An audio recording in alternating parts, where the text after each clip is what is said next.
Modern films have spent decades selling audiences a polished fantasy about medieval warfare, turning brutal battles into scenes of heroic spectacle. In those dramatized versions, noble knights charge across clean fields, swing swords with elegance, and walk away with little more than a stylish cut on the cheek. In reality, medieval combat was so chaotic, filthy, and traumatizing that an ordinary person transported into it would likely collapse from shock before a blade even touched them.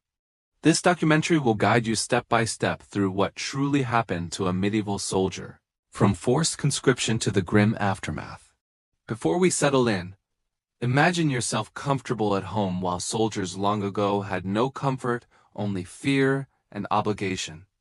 I invite viewers to support the channel only if they genuinely value honest history rather than romanticized myths. Now, dim your lights and prepare, because the truth about medieval warfare is far more horrifying than the legends suggest. The first reality is that most medieval soldiers were not volunteers seeking glory, but everyday laborers forced into service. Farmers, craftsmen, and workers often received an unwanted summons from a lord's bailiff, backed by armed men. This system was known as feudal obligation or levy, which required able-bodied males to serve regardless of personal circumstance. The idea of choosing battle was a privilege reserved for rare professional warriors or mercenaries, who made up only a small portion of any army. Common villagers owed military labor much like they owed taxes, and refusal was not an option. Whether you had crops to plant or children to feed, the demands of war overpowered the needs of your home. If you were a typical 30-year-old peasant, this summons would instantly place your family's survival at risk. The levy process relied on strict quotas that lords were expected to fulfill for their superiors, and no personal plea could alter that obligation. Anyone who failed to report within a few days could face punishment ranging from loss of land to execution by hanging. Desertion was not just a crime against authority. It invited collective retribution on your family, turning absence into a financial and social catastrophe. Medieval villages were tightly knit communities where anonymity did not exist, making escape nearly impossible. Even if a man fled, his wife and children would suffer in his place, ensuring fear kept most soldiers compliant. The pressure was designed so thoroughly that facing battle seemed safer than facing your lord's wrath. With that bleak beginning, the journey into medieval warfare had already become a nightmare before the first march even started. Once you reported to the assembly point, you quickly realized you were not alone in your fear or resignation. Hundreds of other men gathered, neighbors, strangers, and reluctant recruits from scattered villages, all sharing the same dread. A few professional soldiers stood among them, experienced men-at-arms and mercenaries who formed only a tiny fraction of the force. These trained warriors viewed the peasant levies with disdain, seeing them not as comrades but as expendable bodies. The peasants, on the other hand, had only minimal weapons practice, often limited to poorly attended village drills. Those exercises rarely offered real preparation, as they focused more on going through motions than developing skill. The gap between trained fighters and forced levies was impossibly wide. Training in villages was a theoretical duty that rarely achieved meaningful results due to limited resources and lack of structure. Most rural communities possessed only a few usable weapons for practice, and drills were more social than instructional. The presence of a retired veteran, if available, offered the closest thing to expertise, yet even his lessons were basic. Recruits might learn how to hold a spear or stay in formation without understanding real combat dynamics. The harsh truth was that many soldiers entered war barely knowing how to defend themselves. That lack of preparation would prove fatal when facing professional warriors who had trained since childhood. Uneven readiness set the stage for devastation long before the fighting began. As armies gathered, groups formed based on noble retinues, each commanded independently and lacking unified structure. The king might lead in name, but the nobles under him had their own agendas and priorities. Disunity created confusion, especially among levies who depended on clear leadership. To many nobles, peasants were not soldiers but obstacles useful only for filling the ranks and absorbing blows. Criminals released into military service added volatility to the ranks, standing beside fearful farmers. These dynamics created a force held together by fear and obligation rather than cohesion or loyalty. From the moment of assembly, dysfunction defined medieval armies. The gear peasants brought was pitiful compared to what professional soldiers carried. Farm tools like bill hooks and axes were repurposed into weapons, though never ideal for battle. Spears became the common choice only because they were cheap and easy to learn. True swords were rare among common recruits, often unreliable and poorly crafted. Armor was nearly non-existent for peasants due to cost, forcing them to fight mostly unprotected. Improvised solutions, thick clothing, padded tunics, or stuffed garments offered minimal defense. Helmets were often replaced with crude substitutes like cooking pots or boiled leather. The assembly process took days, revealing deeper logistical weaknesses that plagued every medieval campaign. Food distribution was unreliable due to corruption and poor planning, leaving soldiers underfed. Rations typically included coarse bread, weak ale, and occasional meat or cheese if fortunate. Hunger set in early and never truly relented throughout the march. Malnutrition weakened soldiers before battle ever began, making illness more likely. Professional soldiers fared better because they possessed resources and privilege. Ordinary men faced hardship from the outset, physically unprepared for what lay ahead. Once the order to march arrived, the army's true ordeal began. Medieval campaigns required soldiers to walk for days, weeks, or months over terrible terrain. Roads were muddy tracks that turned into sucking pits after rain. Each soldier carried weapons, bedding, and scant rations, 20 to 40 pounds of burdensome weight. Poor shoes disintegrated quickly, leading to infections that often proved fatal. Disease, not combat, became the primary killer during marches. The nightmare intensified as exhaustion, hunger, and weather combined mercilessly. Mud was not simply unpleasant, it was a deadly obstacle that consumed boots and crippled men. When footwear failed, infections took root in open blisters and wounds. Without antibiotics, minor injuries turned into lethal conditions within days. Soldiers lacking proper shoes often marched barefoot, suffering torn flesh and relentless pain. To fall behind meant abandonment, as armies could not halt for stragglers. Many men died not by blade but by infection and exposure. Marching itself became a deadly phase of warfare. Weather compounded the misery, with constant rain soaking wool garments until they became heavy and cold. Hypothermia struck even in warmer months because wet clothing drained body heat. Nights offered no relief as men slept on cold ground without proper shelter. Heat brought different dangers, such as dehydration and heat stroke, especially in southern regions. Water sources were often contaminated, forcing soldiers to choose between thirst and disease. The psychological exhaustion from these conditions was immense. Even before battle, morale deteriorated under nature's relentless assault. Insects were a constant torment that brought both discomfort and deadly disease. Flies swarmed relentlessly, laying eggs in open wounds that sometimes turned into maggot infestations. Mosquitoes spread infections, while lice carried typhus, a mass killer of medieval armies. Dysentery ravaged soldiers due to polluted water sources and poor sanitation. Men suffered agonizing diarrhea, dehydration, and death during marches. The smell of human waste, sweat, and decay filled the air. The army became a moving ecosystem of illness and misery. Sleeping conditions during the march offered no escape from suffering. Soldiers lay on uneven ground, often soaked, surrounded by thousands of others coughing or crying out in pain. Guards patrolled at night to prevent desertion, ensuring rest was fragmented or non-existent. Darkness amplified fear and paranoia, as unfamiliar noises hinted at ambush or wild animals. The emotional strain caused breakdowns, delirium, and despair among men. Some soldiers dissociated mentally to cope with trauma long before reaching battle. The march alone broke many who would never see combat. Even if the army reached its destination, cohesion was weak and morale fractured. Command structures were fractured among nobles with differing agendas. Language barriers prevented clear communication among multinational forces. Orders were often misunderstood or ignored, worsening confusion in combat. Discipline relied heavily on public punishment, including flogging and execution. Fear served as glue, holding together soldiers who otherwise might flee. Medieval armies were fragile entities barely functioning under pressure.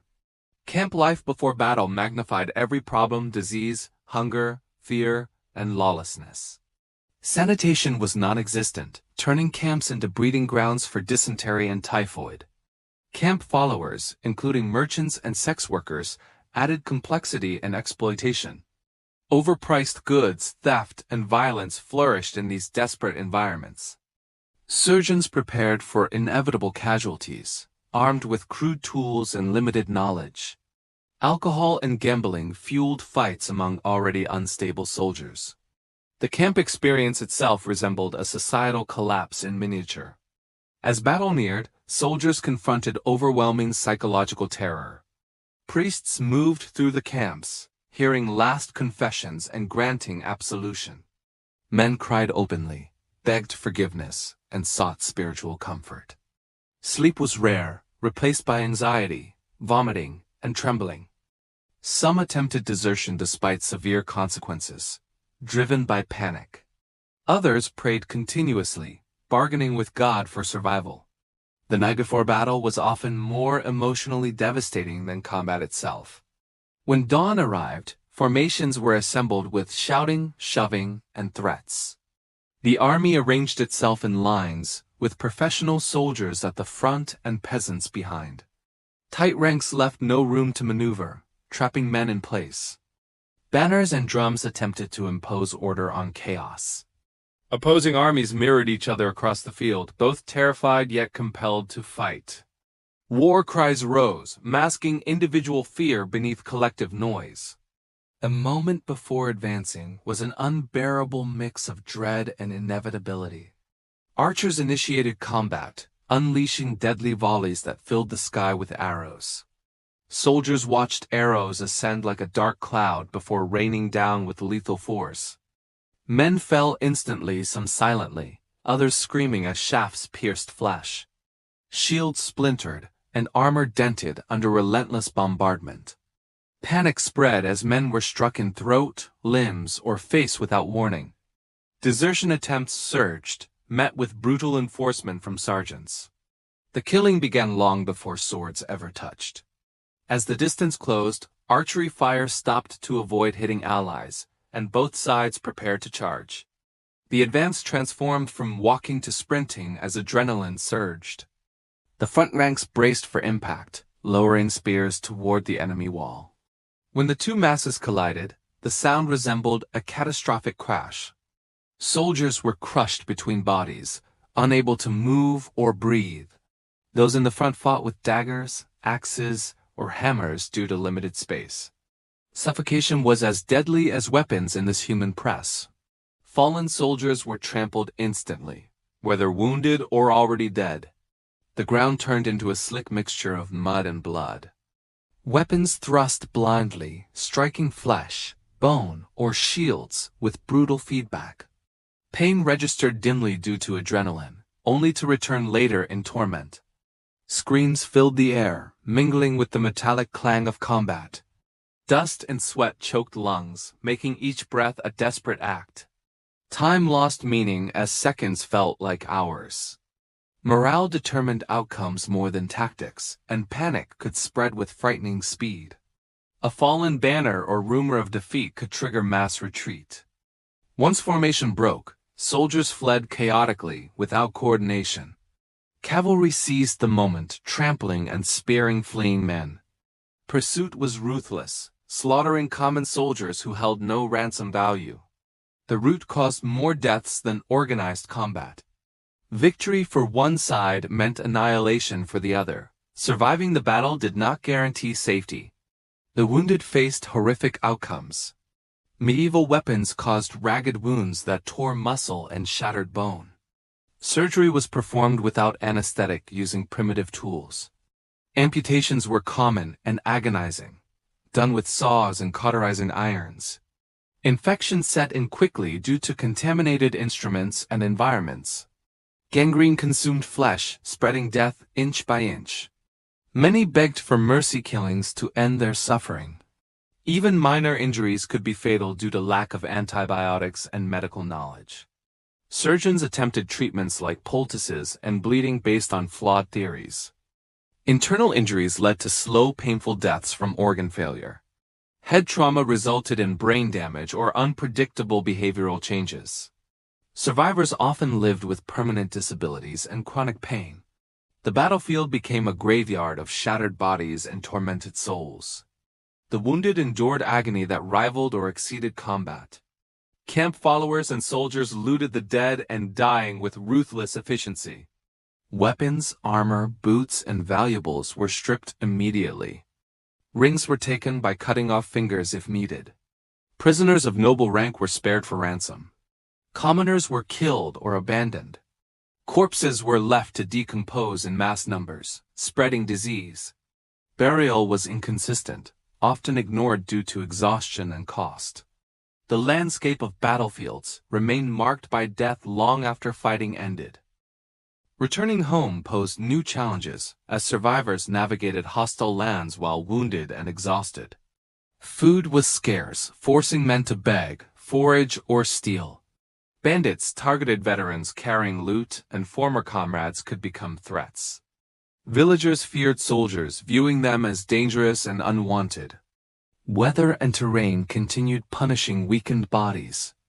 Many died on the journey from sickness or starvation. The road home was nearly as deadly as the battlefield.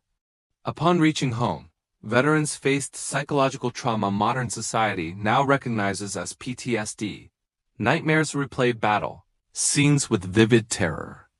Loud noises triggered panic, while anger and violence became frequent. Relationships with family broke under emotional strain and lack of understanding. Faith wavered as war contradicted religious teachings.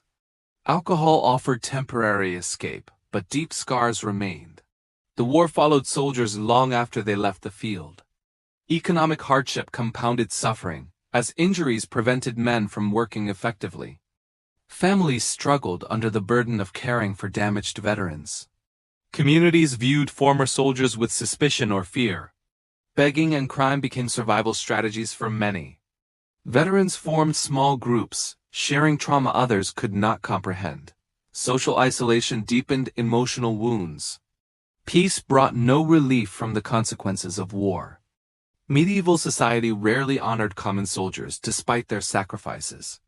Chronicles celebrated nobles and knights, ignoring the nameless masses who fought and died. The memory of ordinary men vanished into unmarked graves and forgotten battlefields. Popular culture later romanticized warfare, distorting brutal truth into heroic myth. This selective memory erased the suffering that defined real combat. The cost of war extended far beyond glory or victory. It reshaped societies while destroying countless lives. Wars devastated agriculture, drained resources, and left families destitute. Regions caught in repeated conflicts faced generational damage. Technological and cultural progress was hindered by constant militarization. Veterans' children inherited poverty, trauma, and social stigma. The ruling class manipulated narratives to maintain power and justify wars. Ordinary soldiers remained pawns in ambitions they never shared. Their suffering propped up systems that denied them dignity. The real legacy of medieval warfare lies in the forgotten lives of conscripted peasants. They endured unimaginable hardship from forced service to lifelong trauma. Their courage was not romantic, but desperate survival under coercion. Remembering their reality challenges myths and reveals the true cost of war. Understanding their suffering honors their humanity. It warns us against glorifying violence or ignoring its consequences. Their stories deserve recognition beyond fantasy or legend.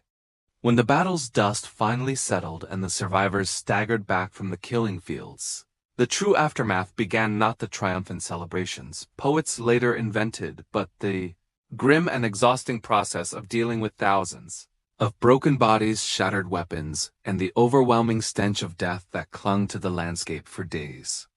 The commander's nobles on horseback, and wearing cleaner armor than most, directed others to retrieve their fallen comrades while ensuring their own safety was never compromised, showing again the enormous gap between those who ordered wars and those who fought in them. Men wandered through heaps of corpses, searching desperately for familiar faces, hoping to find friends alive, but more often discovering mangled remains beyond recognition. Emotional breakdowns were common, yet the rigid hierarchy demanded composure, forcing soldiers to continue working amid their grief. Camp followers, wives, children, traders moved among the bodies, some weeping, some looting, some praying for mercy. The contrast between those seeking closure and those seeking profit underscored the moral collapse that followed battle. For many, the aftermath was more emotionally scarring than the fighting itself because there was finally time to process the horror. The work of retrieving bodies was not driven by compassion alone but by practical necessity, because the presence of thousands of corpses created a health crisis that threatened both armies and nearby settlements. Rotting flesh attracted scavenger animals and clouds of insects, while the foul runoff contaminated streams and rivers used by civilians and survivors alike. Authorities attempted to bury the dead in mass graves, but manpower, tools, and energy were limited, turning the process into an exhausting and incomplete endeavor. The remains of high-ranking nobles were treated with ceremony, wrapped, and transported home, while ordinary soldiers were dumped anonymously and covered hastily with earth. Priests blessed graves when possible, but more often they simply muttered hurried prayers over pits because the sheer number of dead left no time for individual rites. Survivors carried guilt, questioning why they lived while others, often better men, did not. In this stage, war's romantic illusions crumbled entirely, replaced by the crushing weight of reality. Some bodies were left exposed for weeks because the living lacked strength or will to bury them, turning the battlefield into a macabre open-air morgue where decomposition erased human identity. Travelers passing by later reported bones scattered across abandoned fields, exposed by wind and rain long after rulers declared victory and moved on. Local peasants, who had never asked for war yet suffered its consequences most, avoided such places due to superstition, fear of disease, and the trauma of recognizing dead neighbors or relatives. Over time, nature reclaimed the ground, but the psychological scars remained embedded in collective memory. Chroniclers rarely documented this phase, preferring to focus on noble heroics rather than the grueling labor performed by exhausted peasants. Yet this portion of warfare, the burial, the disease, the emotional devastation was as integral as the battle itself. It was here that survivors realized war offered neither meaning nor glory, only loss. The looting that followed battle was not a chaotic frenzy, but a calculated, efficient, and deeply ingrained part of medieval warfare, because plunder often served as the only dependable source of income for common soldiers. Knights claimed valuable armor and horses, while peasants scavenged whatever remained: belts, daggers, boots, and coins hidden within garments. Even bodies of friends were stripped, not out of cruelty, but because poverty forced desperate choices and dead men could no longer use their belongings. Fighting over plunder was common, and disputes escalated into violence when multiple soldiers laid claim to the same valuable object. Commanders attempted regulation, but corruption flourished, and high-ranking officers often seized the most valuable items before commoners ever had a chance. The moral justification of looting that the defeated owed tribute to the victors masked the brutal reality that war reduced human beings to resources. In this stage, comradeship dissolved as survival instincts overpowered loyalty. Camp followers, who had trailed armies for months, now surged onto the field with practiced precision, proving more skilled at extracting valuables from corpses than most soldiers. They worked swiftly, using knives to cut straps, pry rings, and remove purses without hesitation, because hesitation meant losing profit to someone faster. Rings stuck on swollen fingers were taken by cutting digits, and hidden coins sewn into clothing were found through experience gained from countless battlefields. These scavengers stripped corpses until they were nearly naked, leaving anonymous bodies scattered across the soil. The dead were no longer individuals but raw material for economic gain, illustrating how war dehumanized even the grieving. Those who hesitated learned quickly that sentimentality guaranteed hunger, while ruthlessness offered survival.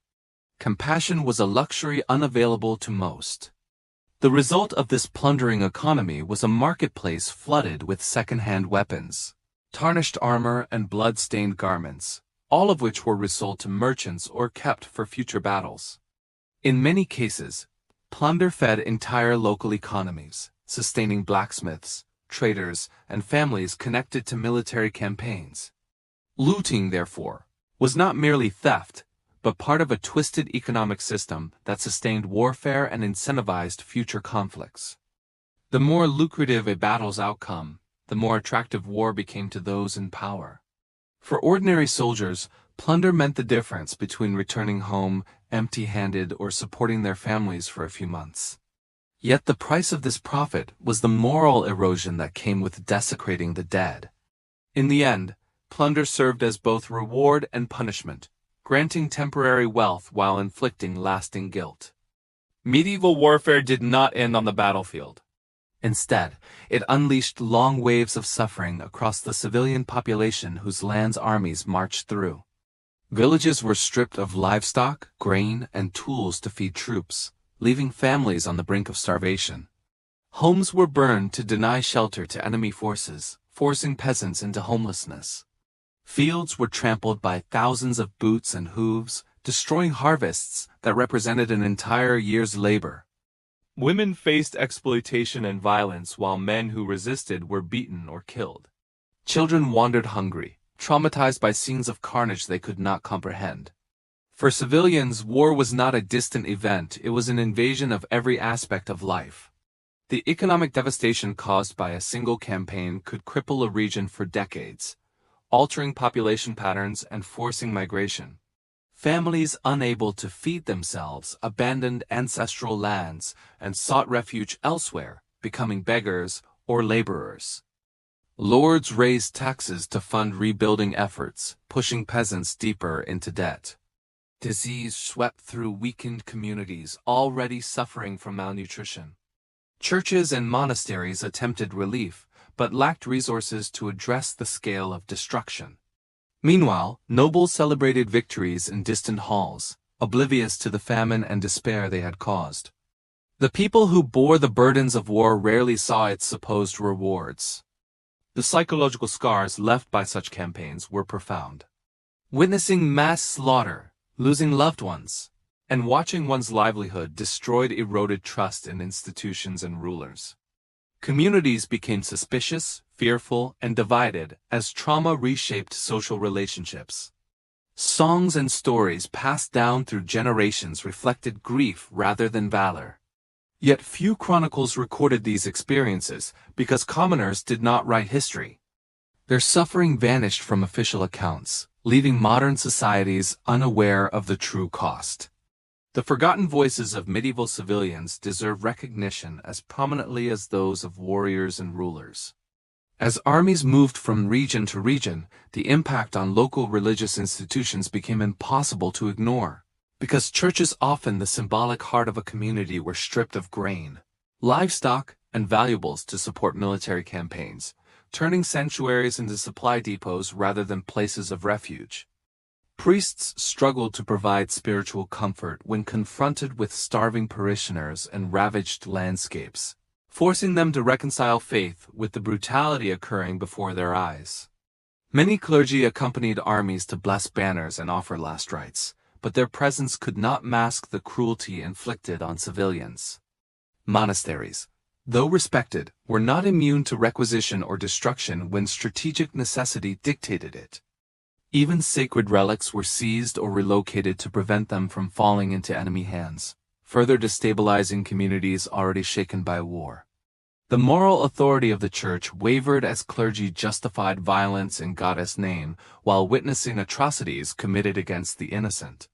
For ordinary people, the contradictions deepened spiritual confusion rather than offering clarity or comfort.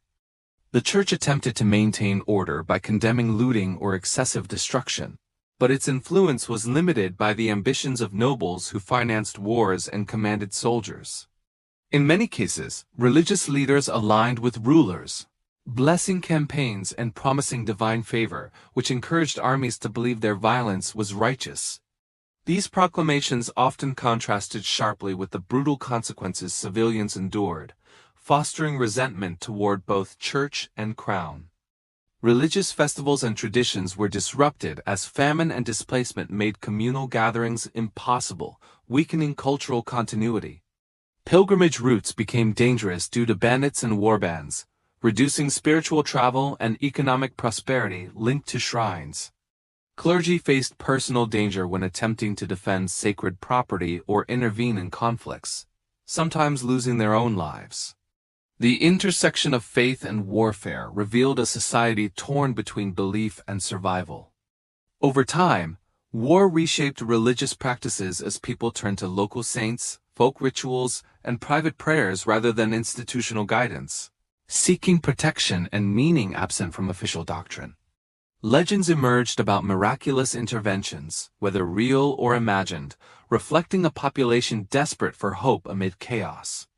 Some communities interpreted famine, disease, and slaughter as divine punishment, while others viewed survival itself as evidence of God's mercy. Priests struggled to provide theological explanations that could reconcile tragedy with faith, often resorting to ambiguous answers.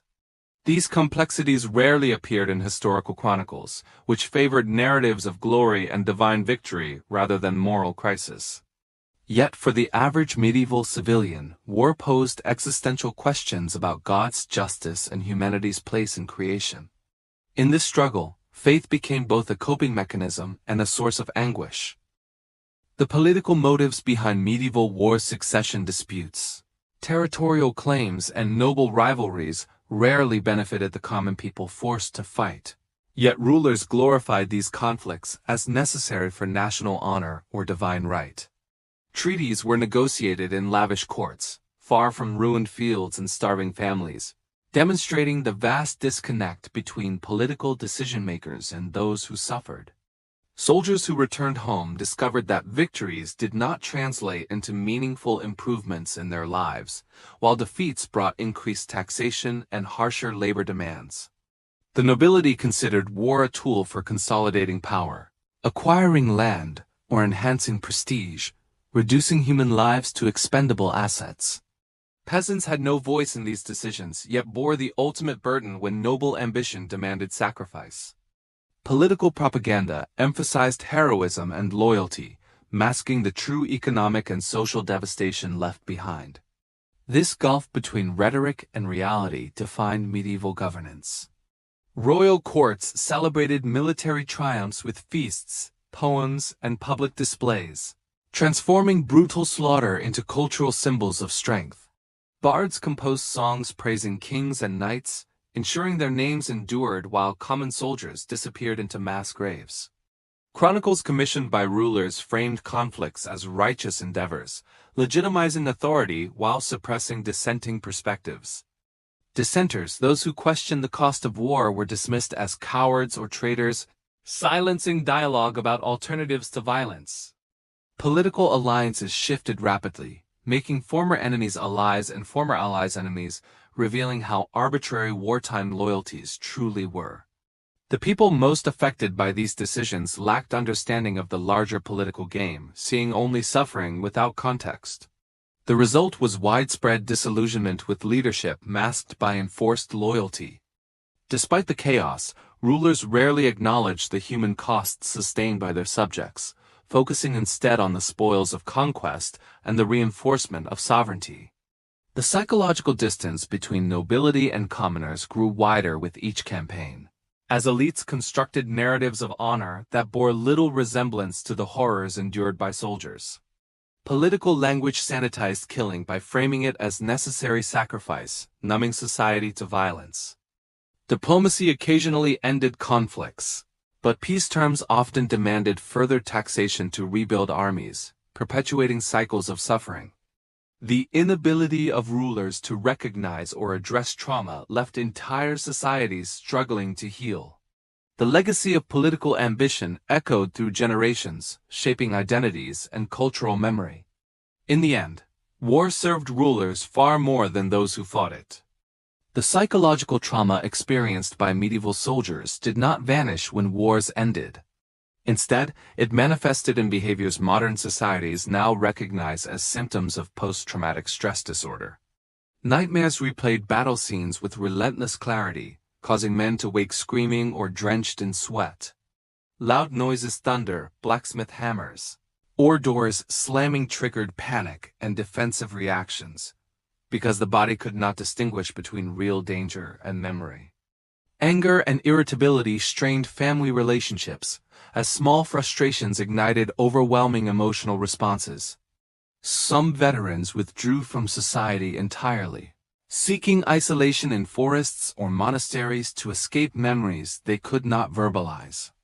Others coped through alcohol, which offered temporary relief but ruined health and family stability. These struggles were invisible in official records, yet profoundly shaped community life. Survivors often experienced guilt for living when others died, questioning why fate spared them while killing friends or relatives. This guilt manifested in depression, self-isolation, and emotional numbness, making it difficult for veterans to reintegrate into civilian roles. Physical injuries, missing limbs, chronic pain, or facial disfigurement served as constant reminders of trauma, further complicating recovery.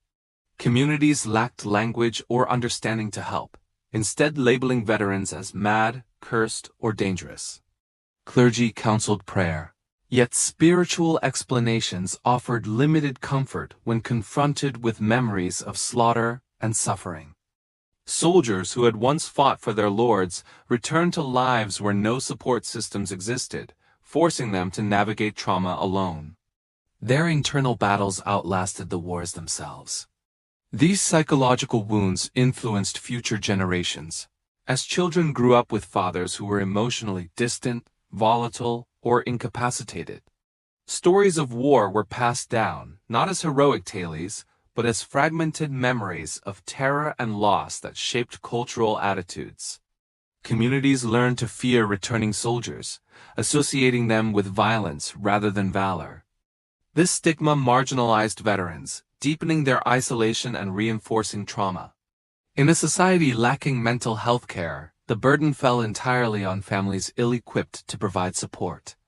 The long-term societal impact was profound, though rarely documented. Trauma, unspoken and untreated, became part of the medieval human condition. Women were profoundly affected by medieval warfare, yet their suffering is often overlooked in historical narratives focused on male combatants and noble lineage. While men marched to battle, women remained responsible for maintaining farms, raising children, and protecting households with limited resources. Many faced hunger and destitution due to requisitioned food stores and livestock, forcing impossible choices between survival and loyalty. Sexual violence was a pervasive threat, used as a weapon of terror and domination by occupying armies. Widows faced legal and economic challenges, as property rights were often restricted, and remarrying could be coerced for political or financial reasons. Mothers grieved sons and husbands lost to war, bearing emotional burdens without societal support or recognition. Their resilience was essential to community survival, yet rarely honored in chronicles. Women also endured the psychological consequences of living with traumatized veterans who returned home changed by battle. Spouses struggled to understand emotional volatility, nightmares, and sudden outbursts, often blaming themselves. Domestic violence increased in some households as untreated trauma manifested in harmful behaviors. Without social services or legal protection, women had little recourse except endurance or silence. Children witnessed these dynamics, shaping their understanding of family and authority. In many cases, households became sites of ongoing conflict long after wars ended. The invisible front lines extended into homes and hearts, far beyond the battlefield.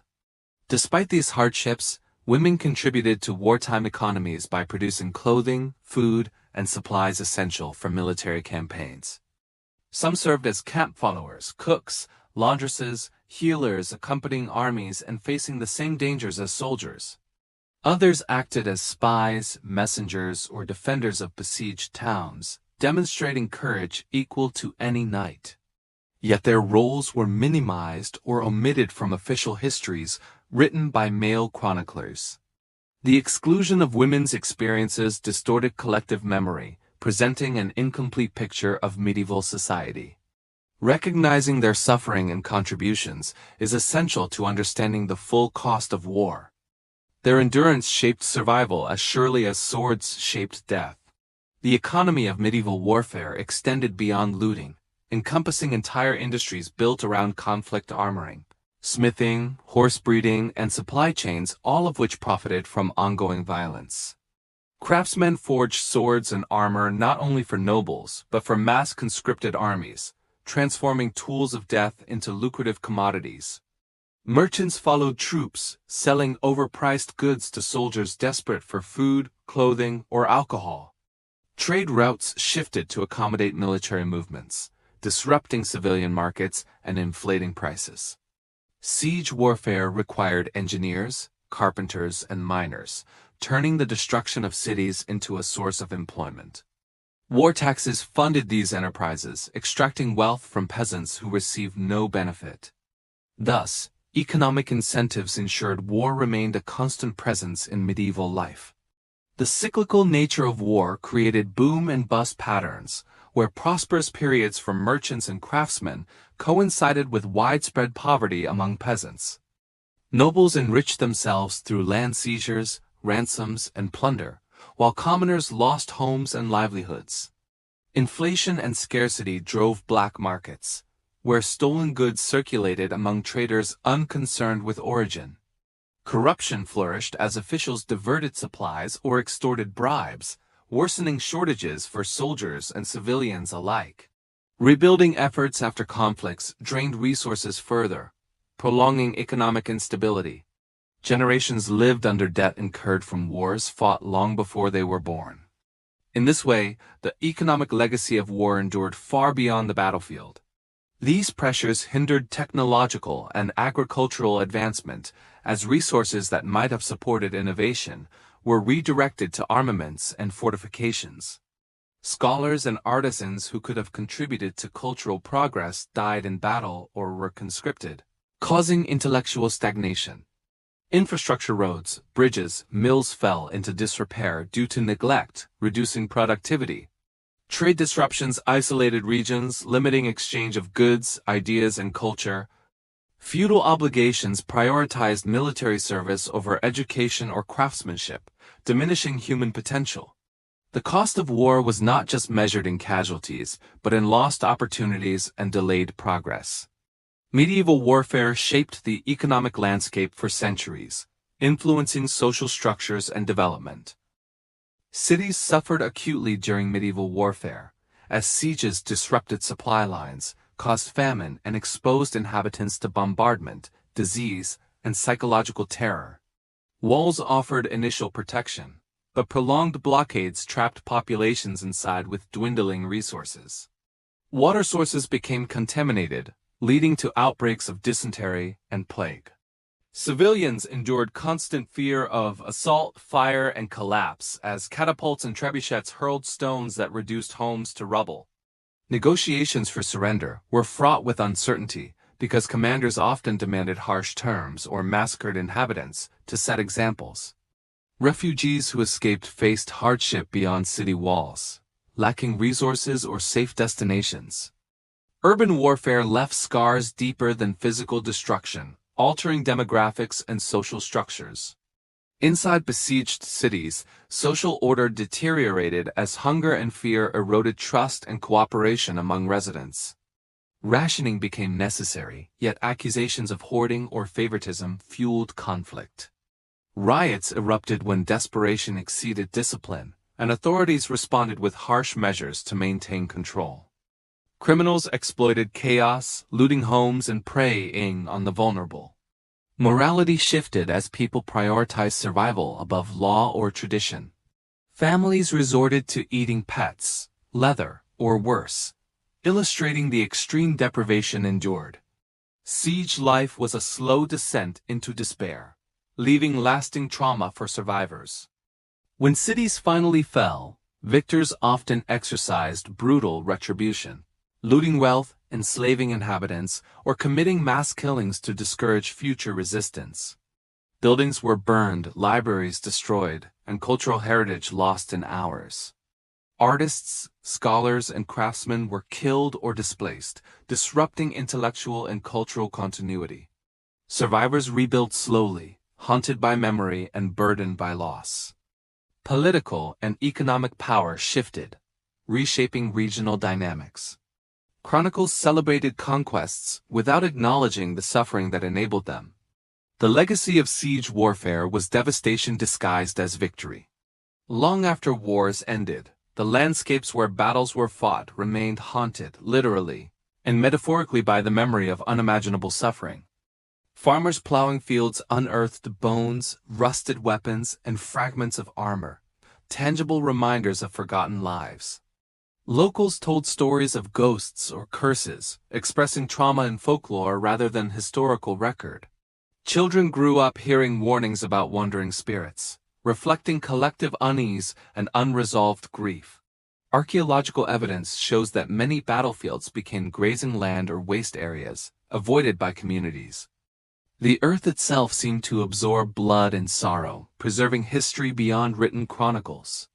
These sites testify to the human cost that official records minimized. The memory of war lived on through oral traditions, songs, and cautionary tales, though these narratives often focused on survival rather than heroism. Families whispered about ancestors who never returned, their stories fragmented by time and trauma. Villagers debated the justice of wars that had brought famine, death, and displacement, revealing skepticism rarely documented by literate elites. Cultural memory transformed battlefields into symbols of loss rather than valor, challenging heroic narratives. Pilgrims and travelers avoided such places, believing they harbored misfortune. Only generations later did scholars begin reconstructing the realities long forgotten or ignored. Memory, imperfect and contested, preserved a truth official history rejected. In the end, medieval warfare's true legacy was not the glory of nobles or the movement of borders, but the immeasurable suffering of ordinary people whose lives were consumed by conflicts they did not choose. Soldiers, civilians, women and children paid the price for ambition and power, yet their stories faded. Recognizing this truth challenges romantic depictions and reveals the stark humanity hidden beneath myths. The landscape, the folklore, and the trauma all bear witness to lives lost and futures stolen.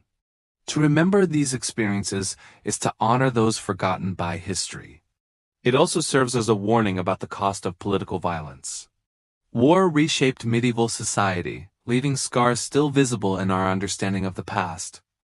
To understand medieval warfare fully, it is crucial to recognize that most armies were composed not of professional fighters, but of ordinary peasants who had no formal training in tactics strategy or weapon mastery, which meant that chaos often replaced coordinated maneuvers on the battlefield.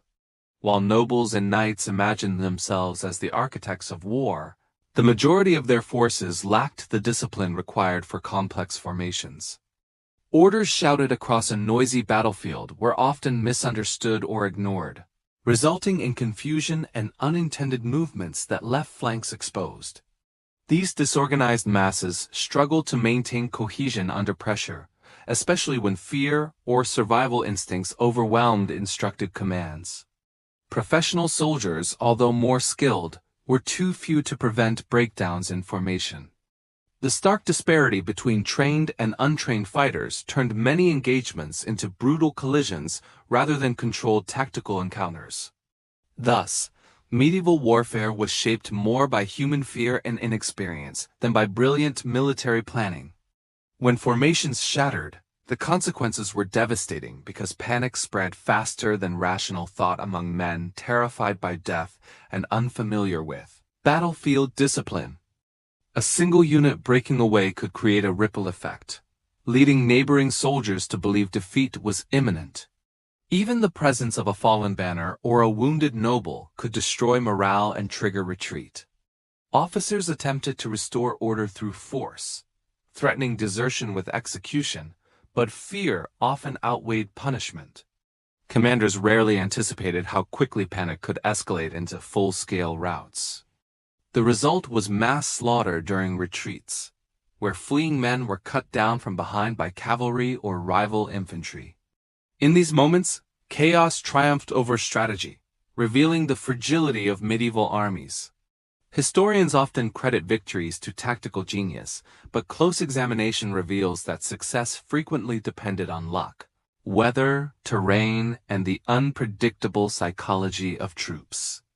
A well-timed rainstorm could render archers useless or turn battlefields into slippery death traps. Strong winds could deflect arrow volleys, changing outcomes beyond commanders' control. Even minor factors, such as exhaustion, hunger, or muddy ground, decided whether men held formation or collapsed in panic.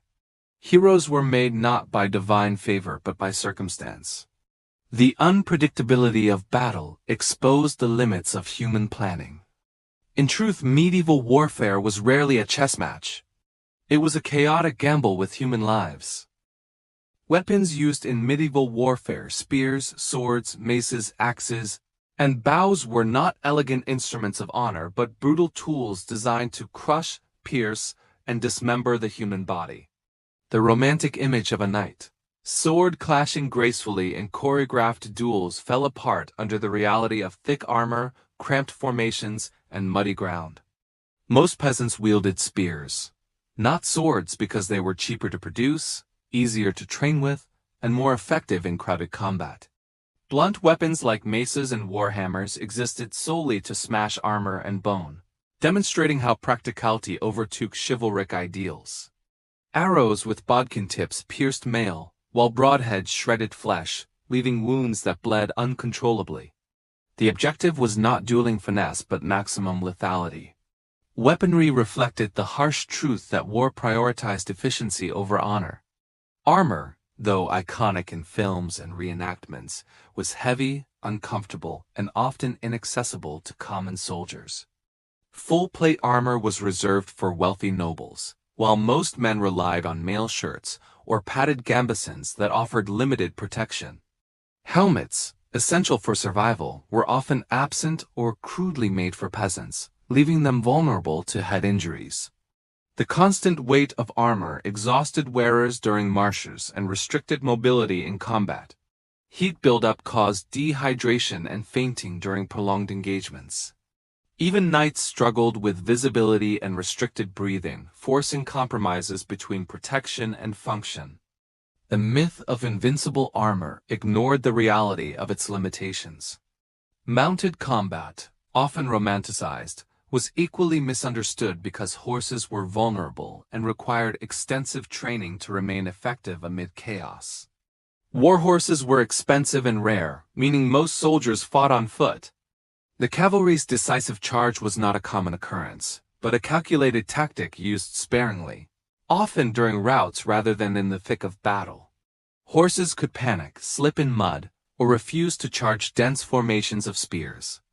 When they did succeed, the impact caused catastrophic casualties among fleeing soldiers. Knights relied on stirrups, saddles, and breeding programs that demanded resources unavailable to common troops. Thus, cavalry was a symbol of privilege, rather than universal experience. Archery played a transformative role in medieval warfare, but its effectiveness relied on long-term training and physical conditioning that only specialized archers possessed. English longbowmen, for example, developed massive upper body strength from childhood practice, enabling them to draw bows with 120 to 150-pound pull weights. The resulting arrow storms caused devastating casualties long before melee combat began. This ranged advantage created psychological terror as men watched death descend from the sky without any ability to retaliate. Training archers demanded years, not weeks, making them valuable and limited resources. Their presence often influenced strategies, forcing armies to adopt defensive stances. The battlefield dynamics changed dramatically when archers dominated engagements. Crossbows, though slower to reload, required less training and delivered armor-piercing bolts with deadly precision. They were favored by mercenaries and militias, making them controversial due to their effectiveness against noble knights. The Church attempted to ban crossbows for use against Christians, citing their lethality, yet warfare continued to employ them. Reloading under fire posed risks, but defensive positions increased survivability. Bolts could shatter shields or puncture mail, leaving horrific wounds. Their accessibility democratized lethality, making warfare even more brutal. The crossbow challenged social hierarchies by allowing common soldiers to kill nobles from a distance. Projectile warfare shifted the balance of power, undermining chivalric ideals that celebrated close combat. Knights who once believed themselves protected by armor discovered vulnerability to arrows. The myth of heroic duels crumbled as ranged weapons killed from afar without honor or warning. Massed volleys caused uncontrollable panic, revealing how fear shaped outcomes. Archery forced tactical innovation, including defensive stakes and terrain usage. Technology influenced terror as much as strategy. The evolution of ranged combat exposed the fragility of medieval warfare's romanticized image. Siege warfare introduced yet another layer of brutality, forcing armies and civilians into prolonged battles of attrition where starvation, disease, and bombardment killed more than swords ever could. Castles and fortified towns symbolized power, yet they also became prisons when armies encircled them. Siege engines like trebuchets hurled stones that shattered walls, destroyed homes, and crushed inhabitants. Sappers tunneled beneath fortifications, collapsing defenses and burying defenders alive. Wells were poisoned, and food supplies cut off to force surrender. Starving civilians resorted to unthinkable measures as desperation overtook dignity. Siege warfare demonstrated humanity's capacity for prolonged cruelty. Defenders faced constant fear, yet attackers also endured hardship building siege works, guarding blockades, and suffering epidemics in cramped camps. Both sides existed in misery, sustained by fear of consequences should they fail. Civilians trapped inside walls experienced social collapse as scarcity undermined trust and morality. Authorities executed thieves or deserters to maintain control, yet such punishments revealed desperation rather than authority. Negotiations, when they occurred, were fraught with uncertainty and betrayal. Surrender did not guarantee mercy. Massacres were common despite promises of safe conduct. Siege warfare shredded any illusion of honorable conflict. The aftermath of sieges reshaped regions for generations, as destroyed infrastructure crippled economies and depopulated urban centers. Survivors fled to the countryside, carrying disease and trauma. Cultural artifacts, libraries, and churches were looted or burned, erasing knowledge and heritage. Rebuilding required decades, sometimes centuries, depending on available resources. Political power shifted as conquered territories integrated into new domains. Chroniclers highlighted victory while minimizing devastation. Siege warfare exemplified the long-term consequences of medieval conflict. Disease was a constant companion to medieval armies, killing more soldiers than battle itself because poor sanitation, contaminated water, and cramped conditions allowed illnesses to spread rapidly. Dysentery was especially lethal, weakening men through dehydration and leaving them easy prey for infection. Typhus, influenza, and plague swept through encampments, decimating forces before they reached the battlefield. Medical knowledge was limited, relying on superstition rather than science. Surgeons attempted ineffective remedies like bloodletting and herbal poultices. Armies weakened by disease were vulnerable to ambush or defeat. The invisible enemy of sickness shaped the outcome of many campaigns. Disease also afflicted civilians as armies moved across regions, contaminating wells and spreading infection. Towns overwhelmed by refugees experienced outbreaks due to overcrowding and inadequate sanitation. Villagers lacked immunity to new illnesses carried by foreign troops. Quarantine measures were primitive or non-existent, allowing epidemics to ravage populations. Religious leaders interpreted disease as divine punishment, intensifying fear and guilt. Survivors bore physical and emotional scars long after epidemics subsided. War and disease were inseparable forces that amplified human suffering.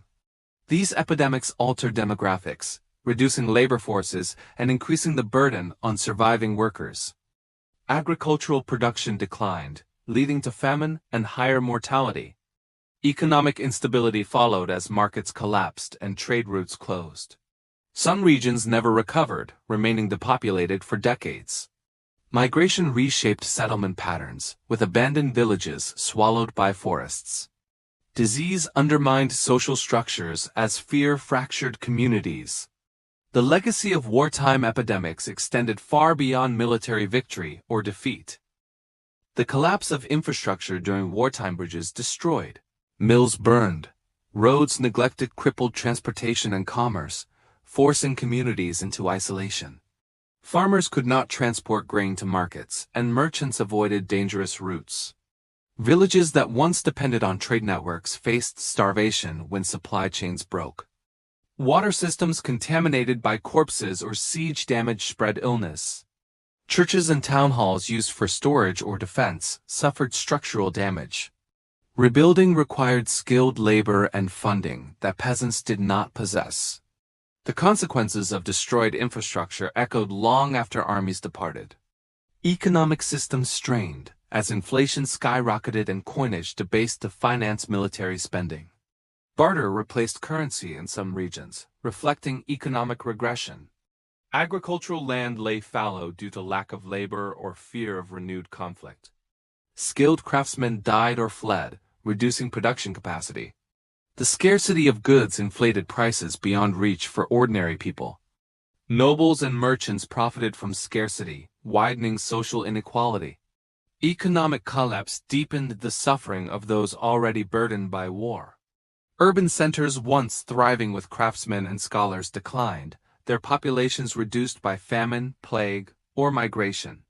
Knowledge stagnated as universities closed or scholars dispersed. Cultural exchange diminished, stunting intellectual growth. Churches struggled to fund charity or maintain structures, weakening social cohesion. The burden of rebuilding fell on generations born after conflicts ended. Warfare's impact became a multi-generational inheritance of hardship. Infrastructure destruction illustrated how war ravaged society beyond the battlefield. Political power shifted repeatedly during medieval conflicts, as victories elevated some nobles while defeats dismantled entire dynasties. Succession disputes created instability, pitting factions against one another in prolonged civil wars. Foreign intervention further complicated alliances, turning local disputes into international conflicts. Treaties redrew borders without considering the wishes of affected populations. The common people, whose lives were most disrupted, had no voice in these negotiations. Political ambitions created cycles of violence that fed upon themselves. War became both a symptom and a cause of instability. These political struggles created lasting resentment among regions, forced to change rulers or pay heavy taxes for conflicts they did not support. Rivalries between noble houses festered, erupting into future wars. Peasants rebelled when oppression became unbearable, though such uprisings were brutally suppressed. Chronicles framed these rebellions as treason rather than cries for justice. Propaganda painted rulers as divine instruments, silencing criticism. Political chaos perpetuated suffering rather than resolving it. The price of ambition was paid in blood and famine. Diplomacy occasionally halted conflict, but peace was fragile and often temporary, as unresolved grievances lingered beneath the surface. Reparations demanded by victors drained the resources of defeated lands. Alliances forged during war collapsed during peace, setting the stage for future hostilities. The cycle of war and unrest hindered progress and discouraged stability. Political narratives prioritized glory over accuracy, distorting public perception. Only in hindsight could historians recognize the futility of prolonged conflicts. Medieval politics thrived on instability, sacrificing human lives to maintain power. Family structures were permanently altered by warfare. As generations grew up without fathers or with parents traumatized beyond emotional recovery, widows assumed responsibilities unfamiliar to them, managing farms and finances in patriarchal societies that limited their rights. Children worked from young ages to compensate for lost labor. Trauma shaped parenting styles, introducing fear, volatility, or withdrawal into households. Marriage patterns changed, with remarriage driven by necessity rather than affection. Orphans increased, becoming wards of the church or laborers for wealthier families. War redefined what it meant to be a family in medieval society. Communities attempted to compensate for these losses through mutual support, but limited resources strained relationships. Neighbors shared food and labor when possible, yet distrust surfaced when scarcity threatened survival. Social mobility occasionally increased for those able to fill roles vacated by the dead. Conversely, marginalized groups, elderly, disabled, or widowed, struggled to survive. Religious institutions provided some aid, but lacked capacity to support widespread need. Communities that once relied on shared identity fractured under pressure. The social fabric, once strong, weakened irrevocably. Generational trauma influenced cultural memory, shaping attitudes toward war, authority, and survival. Stories of loss and hardship became part of oral tradition, warning future generations about the cost of conflict. Yet official histories ignored these narratives, focusing on nobles rather than families. The disconnect between public memory and private suffering widened. Communities rebuilt physically, but emotional wounds endured. War altered identity as much as landscape. The legacy of conflict lived on in the lives of descendants. Justice systems in wartime were harsh, arbitrary, and designed to maintain control rather than fairness. Desertion, theft, and disobedience were punished with brutal executions intended to instill fear. Commanders employed violence to enforce discipline, prioritizing order over humanity. Civilian courts struggled to operate during conflict, leading to lawlessness and vigilante justice. Nobles received leniency while commoners suffered severe penalties for minor offenses. Moral ambiguity permeated wartime decision-making, blurring the line between necessity and cruelty. Justice served the powerful, not the vulnerable. After conflicts, transitional justice was rare, and perpetrators of atrocities often avoided accountability. Survivors sought revenge or compensation through informal means. Property disputes arose as returning soldiers found homes occupied or sold. Legal systems, damaged by war, lacked resources to process claims. Feuds and vendettas persisted across generations, reflecting unresolved grievances. Laws designed for peace proved insufficient for addressing wartime trauma. The cycle of injustice continued long after battles ended. Punishment during war also reflected class divides, as nobles could ransom themselves out of captivity while common soldiers faced enslavement or execution. Ransom culture reinforced social hierarchy, valuing elite lives over ordinary ones. Captured peasants lacked bargaining power and were often killed or forced into labor. These systems normalized inequality, embedding it in legal tradition. Medieval justice prioritized wealth and status, revealing societal values. The legal aftermath of war shaped future conflict and instability. Injustice became a legacy as enduring as physical destruction. Medieval warfare also influenced religion by forcing believers to confront contradictions between doctrine and experience, as church leaders preached peace while blessing armies heading into devastating conflicts. Priests attempted to justify violence using theology, yet such explanations offered hollow comfort to those witnessing brutality. Religious rituals before battle, confession, absolution, prayer provided temporary solace rather than lasting support. Survivors returned home questioning divine justice, haunted by memories incompatible with teachings of mercy. Clergy themselves struggled with trauma, having seen atrocities they could not reconcile with their faith. Warfare eroded trust in religious institutions, deepening spiritual crises. Belief transformed under the weight of suffering. Heresy accusations increased during periods of instability, as rulers used religion to suppress dissent and maintain authority. Those who questioned war motives or divine sanction were branded traitors to faith. The church served political interests, aligning with nobility to secure power. Pilgrimages declined due to danger, reducing spiritual and economic exchange. Monasteries diverted resources to support armies or rebuild after destruction. Religious institutions faced loss of authority as civilians sought solace in folk beliefs. Spiritual life shifted in response to war's devastation. Despite these challenges, religion remained central to medieval identity, shaping interpretations of suffering and resilience. Communities rebuilt churches as symbols of renewal, even amid hardship. Rituals provided structure in chaotic times, offering a sense of continuity. Saints' cults grew in popularity as people sought personal connections to the divine. Faith adapted to changing realities, demonstrating flexibility rather than collapse. The church endured but transformed, influenced by the trauma of conflict. Religion, like society, bore scars of war. When medieval battles concluded and territories changed hands, land ownership transformed. Not through peaceful negotiation, but through raw force, where victorious nobles seized estates, villages, and farmland, as symbols of dominance, reshaping entire regions overnight and condemning countless families to displacement. These confiscations did not merely transfer property. They dismantled centuries-old identities rooted in ancestral soil, forcing peasants to abandon fields cultivated by generations of labor and memory, creating spiritual and emotional loss as devastating as material. Entire communities found themselves reclassified as serfs under unfamiliar lords, encountering harsher taxes, stricter laws, and cultural contempt from rulers who viewed them as spoils rather than subjects.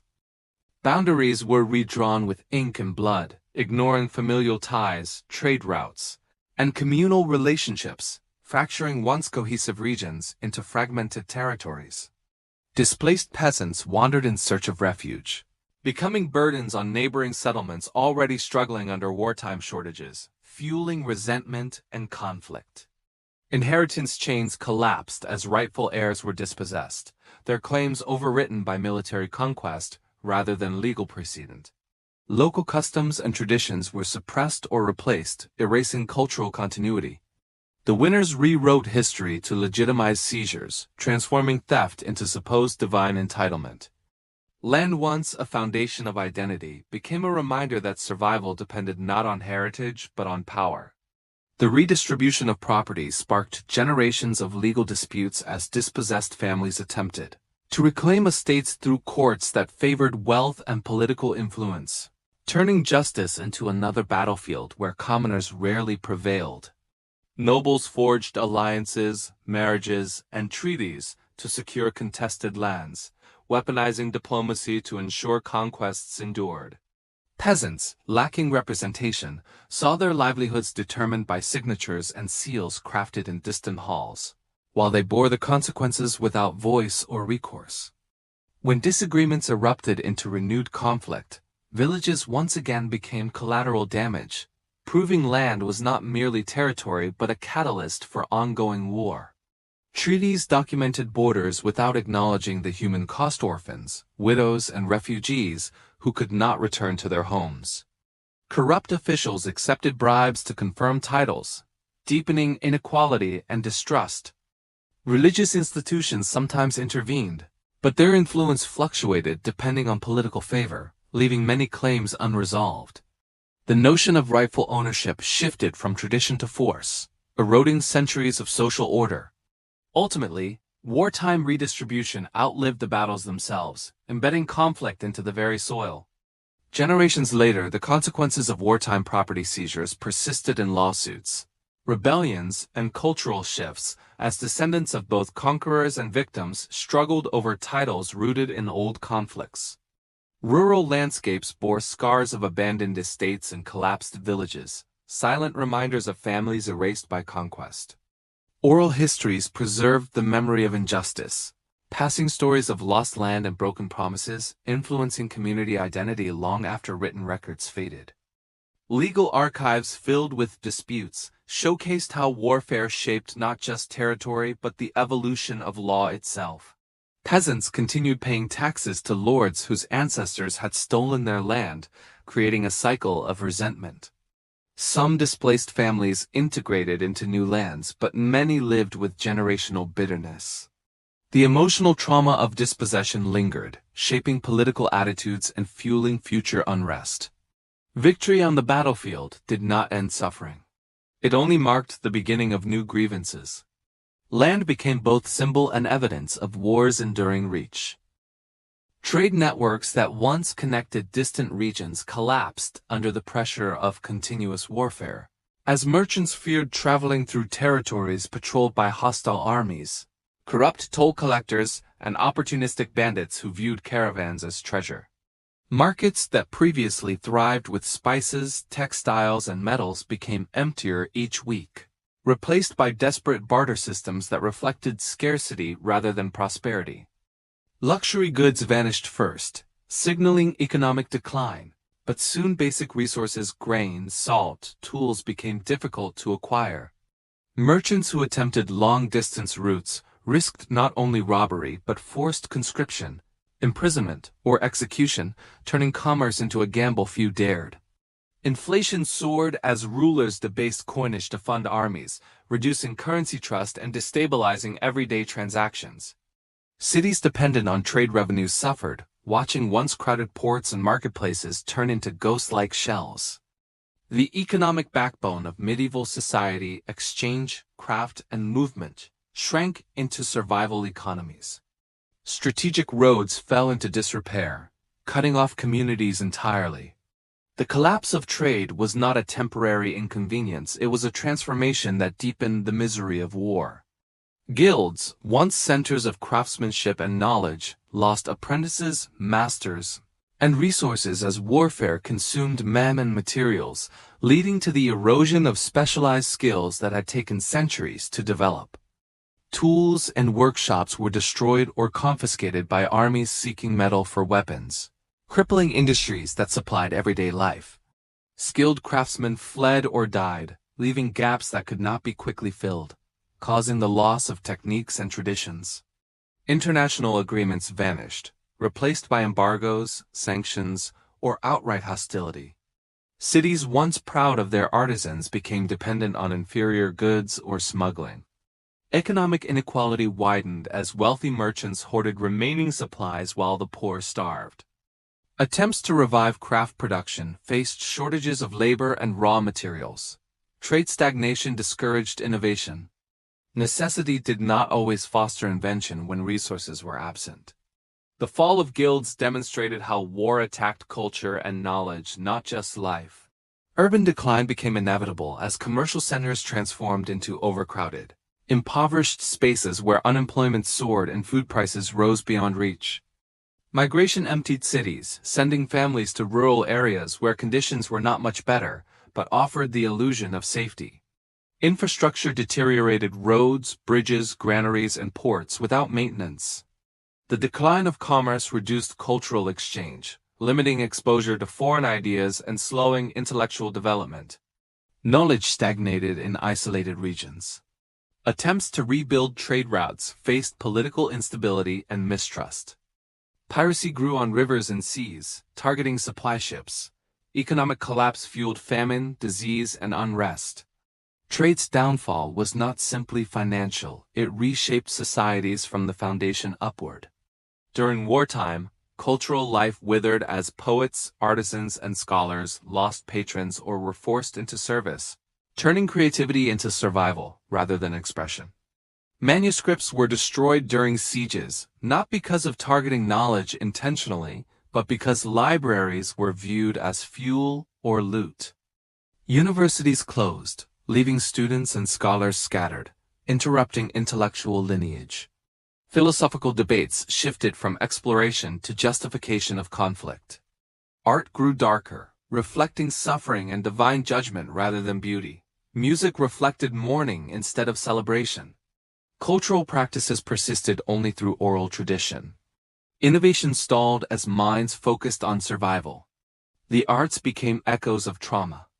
Libraries' repositories of human memory became vulnerable targets due to their location in cities under siege, and irreplaceable manuscripts vanished in flames or looting. Scientific knowledge regressed when written references disappeared, leaving generations without access to accumulated discoveries. Monastic scribes attempted preservation, copying texts under dire conditions with incomplete originals. Linguistic diversity shrank as minority languages lost written form. Histories became fragmented, shaped by what survived rather than what was true. Scholars fled to safer regions, dispersing knowledge unevenly. The destruction of cultural centers reshaped intellectual networks for centuries. Some texts were recovered or recopied, but many were lost forever. War impoverished the mind as much as the body. Yet cultural resilience emerged through adaptation, as communities used storytelling, ritual, hymn, and memory to preserve identity. Folk culture flourished because it required no resources beyond human voice and imagination. Religious art emphasized endurance and redemption. Reconstruction of theaters, guild halls, and schools symbolized defiance against destruction. Survivors found meaning through art that reflected shared trauma. Culture transformed rather than died. It carried scars of conflict, influencing future generations. War did not silence culture. It shaped it in darker tones. Civilization survived, though forever altered. Medieval warfare ravaged the natural environment as armies harvested entire forests for siege engines, fortification walls, and endless campfires, stripping hillsides bare and creating long-term ecological damage that no single generation could repair. Trampled battlefields compacted soil under thousands of boots and hooves, destroying crops and preventing regrowth, turning rich farmland into barren clay. Rivers became polluted when corpses, animal carcasses, waste, and abandoned equipment drifted downstream, contaminating water sources used by soldiers and civilians alike, leading to sickness and death far from the battlefield. Wildlife populations declined as armies hunted indiscriminately, wiping out deer, boar, and smaller animals vital to local ecosystems. With forests gone, rain washed topsoil into rivers, causing flooding and erosion that magnified famine already triggered by destroyed farmland. Villagers returned to find their orchards cut down and mills dismantled for timber, erasing livelihoods built over centuries. The chemical residue of fire and decay poisoned soil. Lakes and marshes became stagnant when natural drainage systems were destroyed. Nature absorbed war silently, suffering without recognition or honor. The scarcity of fuel and timber forced communities to burn peat, dung, and low-quality wood, increasing air pollution and respiratory illness, especially in overcrowded refugee settlements. Abandoned fields reverted to wilderness, signaling not rebirth but collapse, as human absence was driven by starvation and displacement rather than choice. Irrigation systems fell into disrepair, allowing droughts to inflict deeper suffering. Damaged canals, embankments, and dikes failed during storms, flooding villages already weakened by war. Starving armies cut down young trees, preventing natural regeneration. Grazing animals consumed saplings, inhibiting reforestation. Scarcity of grazing land led to overuse, compounding erosion. Agricultural knowledge, crop rotation, soil management, was disrupted when farmers were conscripted or killed. The environmental cost of warfare stretched far beyond the battlefield. Recovery required decades, as ecosystems do not heal at the rhythm of human politics. Entire regions remained scarred long after conflicts ended, with forests taking hundreds of years to return to maturity. Some landscapes never regained fertility, forcing communities to migrate. Archaeological studies reveal pollen layers and soil deposits that reflect sudden war-driven collapse. Fisheries declined when river habitats were destroyed, affecting diets and trade. The shift in wildlife populations altered hunting traditions. Climate and landscape influenced future conflicts, creating feedback loops. Nature became unwilling testimony to violence. Environmental legacy became an unseen casualty of war. The land remembered, even when people forgot. Women in wartime endured sweeping transformations, managing farms, businesses, and households while bearing emotional burdens that society rarely acknowledged, all while lacking legal rights equal to men. With husbands conscripted or killed, women negotiated with tax collectors, soldiers, and priests, defending what remained of their livelihoods against exploitation. They plowed fields, repaired homes, and protected children, assuming traditionally male roles without receiving the respect or authority associated with those roles. Some became heads of households permanently. The psychological strain of supporting families under starvation and danger was immense. Communities relied on women for continuity and survival. Their labor sustained economies that war threatened to collapse.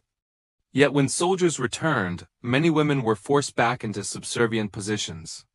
Their contributions were essential but forgotten by chronicles. War also intensified women's vulnerability, exposing them to violence, coercion, and sexual assault, used as tools of terror and domination intended to break community morale. Captured women were enslaved, forced into service, or traded, their humanity erased in pursuit of spoils. Even those who survived carried lifelong trauma. Villages stigmatized victims rather than perpetrators. Legal recourse was nearly non-existent. Widows struggled for inheritance rights against lords seeking to reclaim land. Children born from assault faced social exclusion. War fractured homes not only through death but violation. Women bore wounds that history rarely recorded. Despite hardship, women preserved cultural memory, teaching stories, songs, and traditions that might have otherwise vanished, becoming guardians of identity in fractured societies. They organized informal networks of aid, sharing food, shelter, and information with other families. Religious devotion offered emotional refuge. Some women rose to influence as advisors, land managers, or even defenders during sieges. Their resilience demonstrated adaptability under oppression. War redefined gender roles temporarily. Long-term social change remained limited, but seeds of autonomy were planted. Women's survival strategies shaped post-war recovery. Their role was foundational, though rarely honored. Children experienced war in ways both devastating and formative, witnessing violence without context, losing parents, and facing starvation, displacement, and fear, shaping their worldview before they understood its meaning. Many became orphans, forced into labor or begging. Education ceased as schools closed or were destroyed, leaving a generation without literacy or trade skills. Games mimicked battle because violence became normalized. Hunger stunted physical growth and cognitive development. Emotional trauma manifested in nightmares, silence, aggression, or detachment. Children learned survival rather than innocence. Their formative years were shaped by war's cruelty. Childhood was shortened or stolen entirely. Those who survived carried trauma into adulthood, influencing relationships, work, and social stability. War imprinted fear into their identity. Some became soldiers themselves, repeating cycles of violence. Others rejected warfare, becoming advocates for peace or reform. Communities lacked understanding to address mental wounds. Adoption systems collapsed under the sheer number of orphans. Families took in children reluctantly, increasing household stress. Records of missing children were rare. Generations bore scars of events they never chose.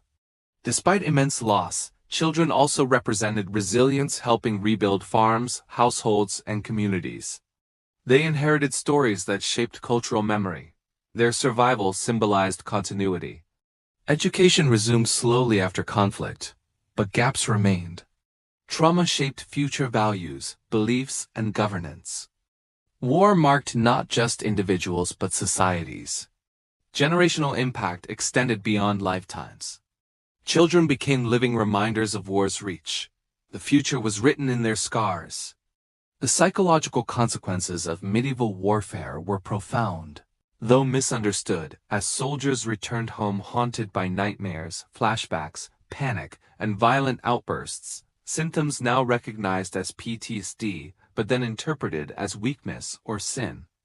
War stripped men of emotional stability, leaving them hypervigilant, suspicious, and unable to relax, even in safety. Loud noises triggered memories of battle. Sleep was fragmented by visions of dying comrades. Veterans struggled to express their experiences.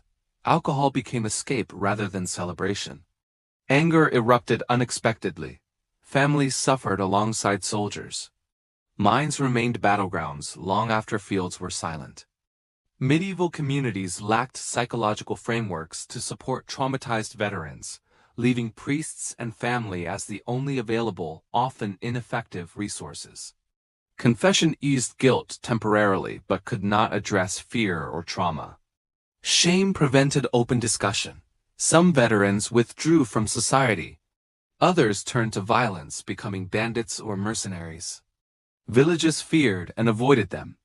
Trauma passed to children through behavior and silence. Violence normalized. War's psychological wounds spread beyond combatants. Generations later, trauma shaped culture, folklore, and social norms, influencing attitudes toward war and authority. Songs emphasized loss. Rituals honored the dead but rarely healed the living. Chronicles omitted psychological suffering, erasing part of history. Modern understanding reveals the scale of unseen wounds. Mental scars equaled physical injuries. War damaged identity and community. Healing rarely came. Silence became survival. Trauma endured beyond memory. Conflict hardened class divisions, giving nobles opportunities to expand power under the guise of emergency authority, while peasants bore heavier taxes and restrictions, losing autonomy in exchange for questionable protection. Military success justified political legitimacy. Defeat led to scapegoating. Authority centralized as rulers claimed necessity. Laws tightened control over land and labor. Dissent was punished harshly. Power shifted upward. Inequality grew systemic. War cemented hierarchy. Peasant revolts erupted when exploitation became unbearable. But uprisings were met with brutal suppression executions, massacres, and punitive taxation meant to deter future resistance. Chroniclers portrayed rebels as criminals. Underlying grievances persisted. Promised reforms seldom materialized. Fear replaced trust. Communities divided between collaborators and resistors. Political tension endured long after battles ended. War justified repression disguised as order. Despite oppression, social mobility occasionally emerged when casualties opened roles previously reserved for elites. Skilled individuals gained authority through necessity. Merit briefly eclipsed birthright. Yet these gains faded as stability returned. Hierarchy adapted rather than crumbled. Class distinctions persisted. War reshaped but did not dismantle inequality. Power proved resilient. Social order survived by evolving through conflict. Diplomacy during medieval warfare was complex. Envoys risked death. Treaties balanced honor with coercion, and negotiations masked threats beneath formal language, revealing that peace was often as dangerous as battle. Hostages, tribute, and marriage alliances served as guarantees. Negotiations occurred amid suspicion. Envoys could be executed if accused of espionage. Pride hindered compromise. Treaties collapsed under shifting alliances. Diplomacy became strategy rather than ideal. Peace was fragile. Words wielded power equal to weapons. Ambassadors needed cultural fluency, linguistic skill, and political insight. Yet misunderstandings were common due to different protocols and customs. Borders on parchment ignored lived realities. Trade privileges and territorial concessions benefited elites. Commoners lacked representation. Diplomatic victories for nobles often meant burdens for peasants. Agreements planted seeds for future conflicts. Negotiation reflected imbalance of power. Diplomacy bought time but rarely lasting peace. Treaties became temporary bandages over deep wounds. Despite limitations, diplomacy prevented total annihilation, preserving towns, cultures, and populations when compromise triumphed over pride. Marriage alliances secured stability beyond battlefield victories. Tribute enabled rebuilding. Negotiation acknowledged war's limits. Diplomacy evolved with necessity. Peace, though fragile, offered respite. Without diplomacy, devastation would have been absolute. Words shaped survival. The quill was a weapon of its own. Medieval medicine was brutally inadequate, relying on amputation, cauterization, and improvised treatments performed without anesthesia or antiseptic, because surgeons lacked understanding of infection and germ theory. Battlefield wounds were filthy, contaminated with soil, fabric, and sweat. Amputation was preferred over preservation. Surgeons worked under pressure, choosing speed over precision. Pain management relied on alcohol or restraint. Infection was unavoidable. Many survived battles only to die in makeshift hospitals. Surgeons were apprentices rather than trained physicians. Medicine reflected limitations of the era. Surgical tools, saws, knives, irons were crude and reused, spreading disease. Barbers often performed operations. Recovery depended on nutrition and rest, both scarce. Herbal remedies offered limited relief. Hospitals were overcrowded, unsanitary, and temporary. Amputees suffered permanent disability. Religious belief shaped treatment. Survival rates were low. War exposed fragility of healthcare. Those who survived endured lifelong pain, disability, and trauma, returning to communities unequipped to support them financially or emotionally. Veterans needed care but lacked assistance.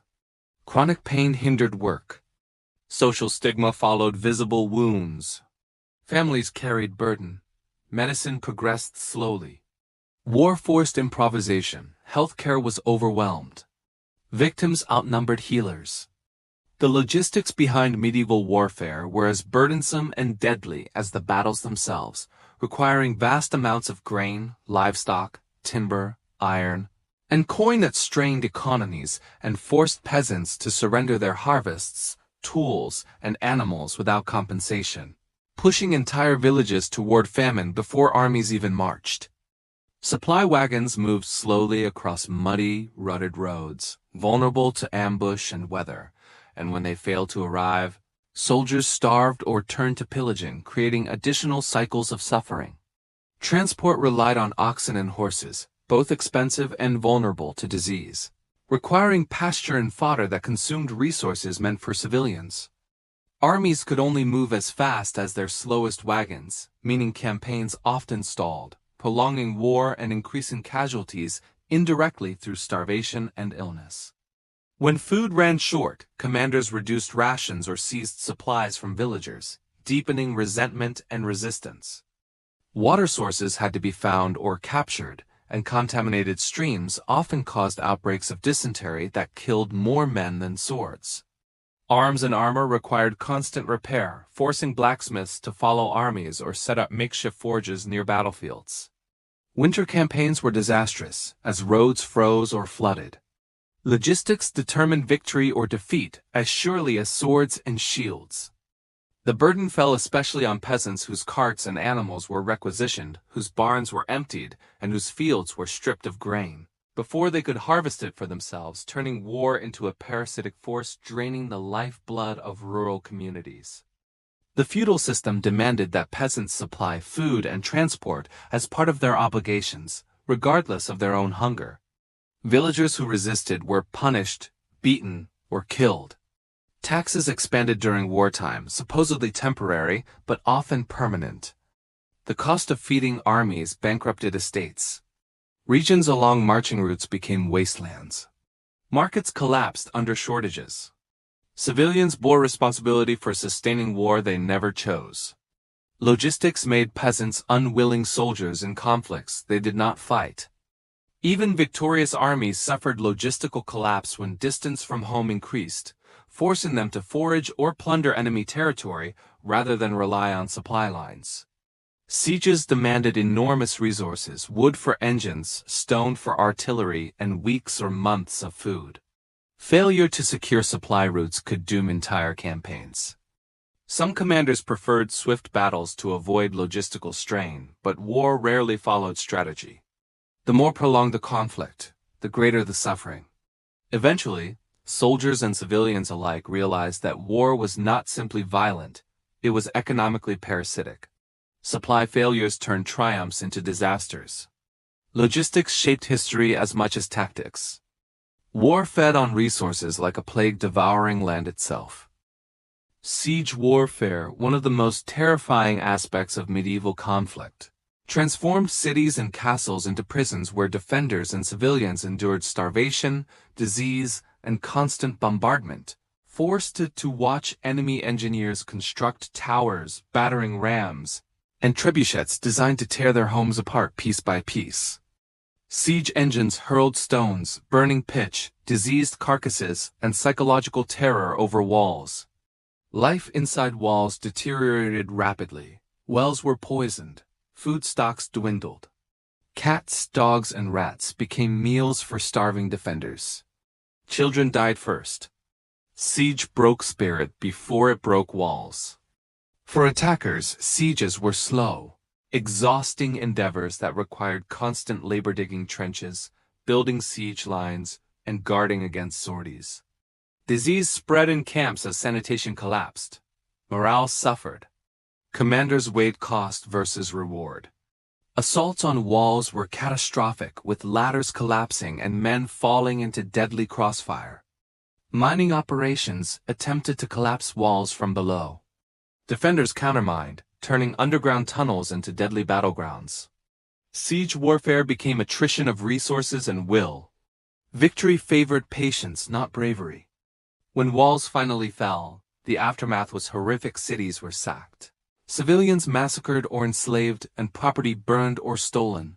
Victors claimed spoils. Survivors faced ruin. Churches offered sanctuary, sometimes honored, sometimes violated. Chroniclers glorified conquest, ignoring suffering. For defenders, surrender meant humiliation. For attackers, plunder justified cost. Siege left wounds that lasted generations. Although often overshadowed by land battles, medieval naval warfare inflicted devastation on coastal populations as fleets of galleys and longships ravaged ports, burned warehouses, and enslaved civilians, turning seas into highways of destruction. Coastal villages lived in constant fear of raids. Mariners died not only from combat but storms. Fire ships turned harbors into infernos. Naval blockades starved cities. Pirates flourished. Trade collapsed along threatened coasts. Maritime warfare extended suffering beyond shorelines. Seas offered no refuge. Naval battles were chaotic and brutal, ships closing for boarding, archers raining arrows, and axes hacking through ropes and masts to cripple vessels. Combat at sea risked drowning. Flames leapt from deck to deck. Prisoners were rare. Survivors were enslaved or ransomed. Weather determined fate as much as weapons. Fleets required enormous timber and manpower. Naval campaigns mirrored land warfare's brutality. The ocean amplified danger. Coastal economies collapsed when fisheries, trade routes, and saltworks were destroyed. Refugees fled inland. Ports rebuilt slowly, if at all. Coastal defenses expanded, draining resources. Naval warfare reshaped political alliances. Maritime power became symbol of dominance. The sea, like land, bore scars of conflict. Waves washed but did not erase memory. Religion served as both moral justification and psychological support for medieval warfare, as rulers declared divine approval to motivate soldiers and suppress dissent, transforming political ambition into holy purpose by claiming God endorsed their cause. Priests blessed armies. Sermons glorified martyrdom. Crusaders believed salvation lay through conquest. Religious language masked ambition. Dissent became heresy. War acquired moral armor. Faith weaponized conscience. On the battlefield, priests marched alongside soldiers, offering sacraments before combat and attempting to comfort the dying. But their presence did little to mitigate horror. Religious relics promised protection. Victory was credited to divine will. Defeat blamed on sin. Enemies demonized. Chaplains became tools of morale. Faith could not shield against reality. Religious conviction clashed with suffering. After war, survivors struggled with spiritual doubt, questioning how a benevolent God allowed such suffering. Some lost faith entirely. Others grew more devout. Churches profited from donations. Clergy rarely questioned war's morality. Religion preserved social order. Divine narratives justified political cruelty. Heaven promised comfort unseen on earth. Spiritual wounds outlasted physical scars. Medieval warfare drove technological innovation as armies sought deadlier weapons, longbows, crossbows, trebuchets, and early gunpowder, each designed to kill more efficiently, reflecting a relentless pursuit of destruction disguised as progress. Armor evolved but never kept pace. Troops adapted formations. Smiths forged stronger blades. Engineers studied geometry to improve engines. Siegecraft advanced. Gunpowder altered tactics. Technology became servant of suffering. Progress meant pain. Weapon evolution democratized killing. Crossbows allowed untrained peasants to kill knights. Gunpowder threatened aristocratic dominance. Nobles resisted technological shifts. Warfare changed faster than societies adapted. New weapons outmoded old tactics. Battlefields transformed. Innovation rewarded violence. Arms races fueled escalation. Technology reshaped warfare, not morality. Civilian life changed too. Fletchers, smiths, and miners became vital to war economies. Resources diverted from agriculture to armament. Technological progress rarely improved common life. War became industrial. Innovation served death rather than survival. Knowledge advanced at a terrible price. Military development overshadowed peaceful invention. Technology memorialized conflict. Destruction became a craft. Climate dictated medieval warfare. Determining campaign seasons, armies avoided winter due to freezing roads. Scarce forage and lethal exposure, yet unexpected storms or droughts destroyed plans. Traps and supply lines, proving nature was a greater strategist than any commander. Heavy rains bogged wagons. Heat exhausted troops. Frost starved animals. Weather shaped morale. Disease followed humidity. Battles postponed meant prolonged suffering. Seasons governed war more than kings. Natural disasters intensified conflict. Floods ruined crops. Droughts caused famine, and armies exploited weakened enemies. Environmental hardship led to migration. Scarcity fueled aggression. Weather turned victories into catastrophes. Storms destroyed fleets. Climate influenced tactical decisions. Adaptation required experience. Nature remained indifferent. Long-term climate shifts, like the Little Ice Age, reduced harvests and increased conflict frequency. Competition for resources escalated. Regions destabilized. Climate and war reinforced each other. Environmental history and military history intertwined. Armies battled weather as much as enemies. The sky judged human ambition. Nature punished arrogance.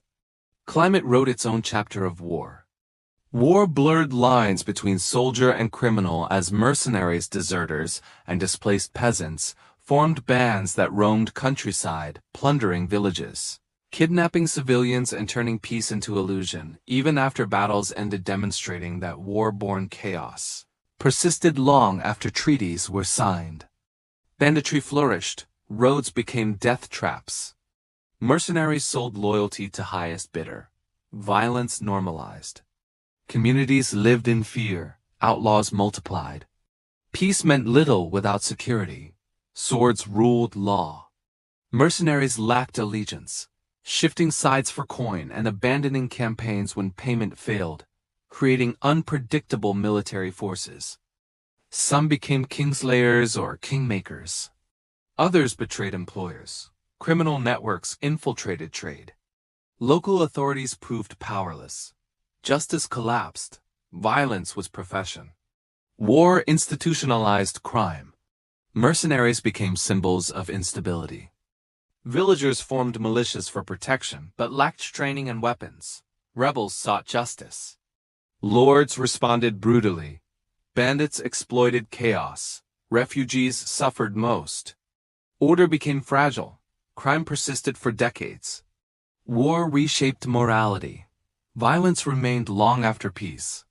After battles ceased, diplomats convened to negotiate terms that favored victors. But treaties ignored suffering, focusing on tribute, borders, and prisoners rather than rebuilding lives. Revealing peace was political rather than humanitarian. Negotiations were tedious. Pride mattered more than practicality. Defeated rulers sought leniency. Victors demanded concessions. Civilians' voices went unheard. Treaties codified inequality. Peace institutionalized injustice. Marriage alliances cemented treaties. Hostage exchanges enforced trust. Tribute drained defeated economies. Minor territorial adjustments masked deeper grievances. Diplomats prioritized stability. Winners celebrated. Losers planned revenge. Treaties became temporary. Peace seeded future war. Despite shortcomings, treaties prevented annihilation, protected cultural heritage, and created frameworks for diplomacy. Negotiation became an alternative to battle. Skilled diplomats shaped history's turning points. Some treaties endured centuries. Others collapsed in months. Peace was fragile achievement. Diplomacy coexisted with ambition. Quills wrote consequences. War continued in negotiation halls. Heroic myths emerged after war, sanitizing violence and glorifying commanders while erasing suffering of common soldiers, creating cultural memory divorced from reality. Poets exaggerated valor. Chronicles ignored carnage. Victors controlled narrative. Songs romanticized death. History became propaganda. Collective memory forgot pain. Culture remembered glory, not grief. Yet beneath official stories, oral traditions preserved trauma tales told by widows, veterans, and peasants, captured suffering omitted from chronicles. Folklore remembered brutality, songs mourned. Rituals honored dead, memory resisted erasure. Hidden history survived. Culture carried scars. Truth whispered where ink lied. Generations inherited conflicting narratives, official glory and private grief. Literature shaped identity. Trauma influenced art. Monuments honored elites. Anonymous dead lay in unmarked graves. Memory became contested terrain. War shaped cultural consciousness. Forgetting was easier than remembering. Silence filled history's gaps. War disrupted education as schools closed, libraries burned, and scholars died or fled, creating intellectual dark ages where knowledge stagnated and progress halted, not due to ignorance, but because survival overshadowed learning. Universities suspended lectures. Manuscripts vanished. Teachers conscripted. Students dispersed. Scholarship withered. Literacy declined. Knowledge became privilege. War impoverished the mind. Philosophical debate shifted from inquiry to justification. Clergy rationalized warfare. Nobles defended conquest, and scholars prioritized survival over reason. Moral questions remained unanswered. Pacifism suppressed. Cynicism grew. Religion dominated discourse. Doubt deepened. Philosophy retreated. War silenced inquiry. Knowledge loss had long-term consequences. Lost texts delayed scientific advancement, fragmented history, and created gaps future generations struggled to fill. Some texts survived in monasteries. Others perished forever. Reconstruction required centuries. Recovery was uneven. Intellectual resilience persisted. Knowledge endured, though diminished. War rewrote history's library.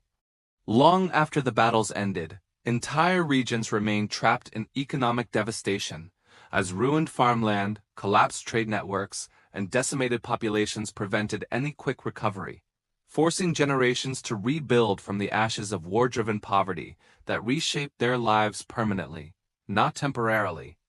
Reconstructing mills, bridges, irrigation systems, and marketplaces demanded labor that no longer existed because men had died, fled, or returned disabled and unable to contribute physically. Taxes increased rather than decreased, because rulers sought to finance reconstruction and pay debts incurred during the campaign, meaning peasants who had already suffered loss were now punished again financially. Inflation and currency debasement persisted for decades, eroding purchasing power and stability, making even basic necessities like grain and salt unaffordable for ordinary families. The wealthy exploited crisis by buying land from desperate peasants at unfair prices, consolidating estates and widening class divides. Communities shifted from commercial production back to subsistence farming, reflecting regression rather than progress. Abandoned villages became ghost settlements, their fields taken over by weeds and wildlife, symbolizing loss not just of buildings but of identity and continuity. Those who migrated to cities faced overcrowding, poor sanitation, and crime, forcing them into cycles of debt and poverty rather than opportunity. Even small cultural practices, festivals, crafts, trade fairs, vanished when communities lacked resources to sustain them. The economic collapse of war outlived the warriors themselves. Attempts to revive local economies relied heavily on external forces, churches, merchants, or foreign rulers, whose aid came with conditions, often introducing new political influence or religious authority, showing that recovery was never neutral. Lords demanded labor service instead of wages, further binding peasants into dependency. Reconstruction projects prioritized fortifications over homes, showing fear outweighed welfare. Tools, livestock, and seed stock were difficult to replace, delaying agricultural recovery for decades. Loan sharks exploited desperation, creating debt bondage. Trade monopolies formed, controlling essential goods and eliminating competition. Famine remained constant as failed harvests compounded war damage. Rural communities bore scars visible in tax records and land deeds centuries later. Recovery was neither swift nor complete. War permanently changed economic landscapes. Generations adapted to a reality shaped by scarcity rather than abundance, and cultural memory internalized crisis as normal. Children inherited debt rather than land. Labor shortages altered family structures, pushing women and children into fields and workshops. Scarred markets re-emerged slowly. Migration reshaped demographics. War's economic aftermath shaped future conflicts. Violence begot poverty, and poverty sowed seeds for further war. The illusion of post-war prosperity belonged only to elites. Everyone else lived in long shadows cast by short battles. Returning soldiers faced a home that no longer felt like home, finding their villages physically unchanged but emotionally distant, because they had experienced horrors their families could not comprehend, creating a gulf wider than any battlefield chasm.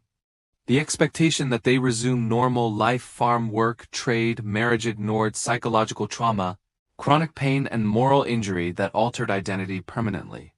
Friends who had stayed behind viewed veterans with awe, fear, or suspicion, unsure whether to honor them or avoid them.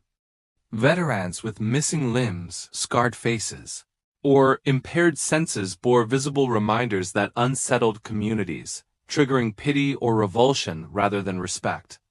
Many discovered that property had been seized, families relocated, or social positions filled in their absence, denying them stability. The loss of comrades created survivors' guilt so overwhelming that joy became impossible without shame. Sleep brought nightmares. Silence brought memories. Noise brought panic. The routines of domestic life, plowing fields, tending animals, attending worship felt trivial compared to collective death. Society demanded gratitude for sacrifices while offering no real support. Reintegration became its own private war. Those with physical disabilities struggled to sustain livelihoods. Missing hands meant no tools, missing legs meant no fields, and head wounds meant impaired cognition, yet communities rarely provided assistance. Veterans became beggars, dependent on charity. Alcohol became coping mechanism rather than indulgence. Marriages strained or collapsed under emotional distance. Children feared fathers changed beyond recognition. Priests offered absolution but no healing. New veterans' identities clashed with old roles. Community respect decayed over time. Soldiers died long after battles ended, victims of wounds no sword inflicted. Some veterans turned to crime, joining bandit groups or mercenary companies because violence was the only skill war had taught them. Others isolated themselves from society, living in forests or monasteries. A few attempted reform, advocating for peace or justice, but most faded into obscurity. Chroniclers wrote of heroic nobles, not broken peasants. The legacy of veterans remained invisible. Their suffering left no monuments. Reintegration failure was systemic, not personal. War abandoned its soldiers after using them.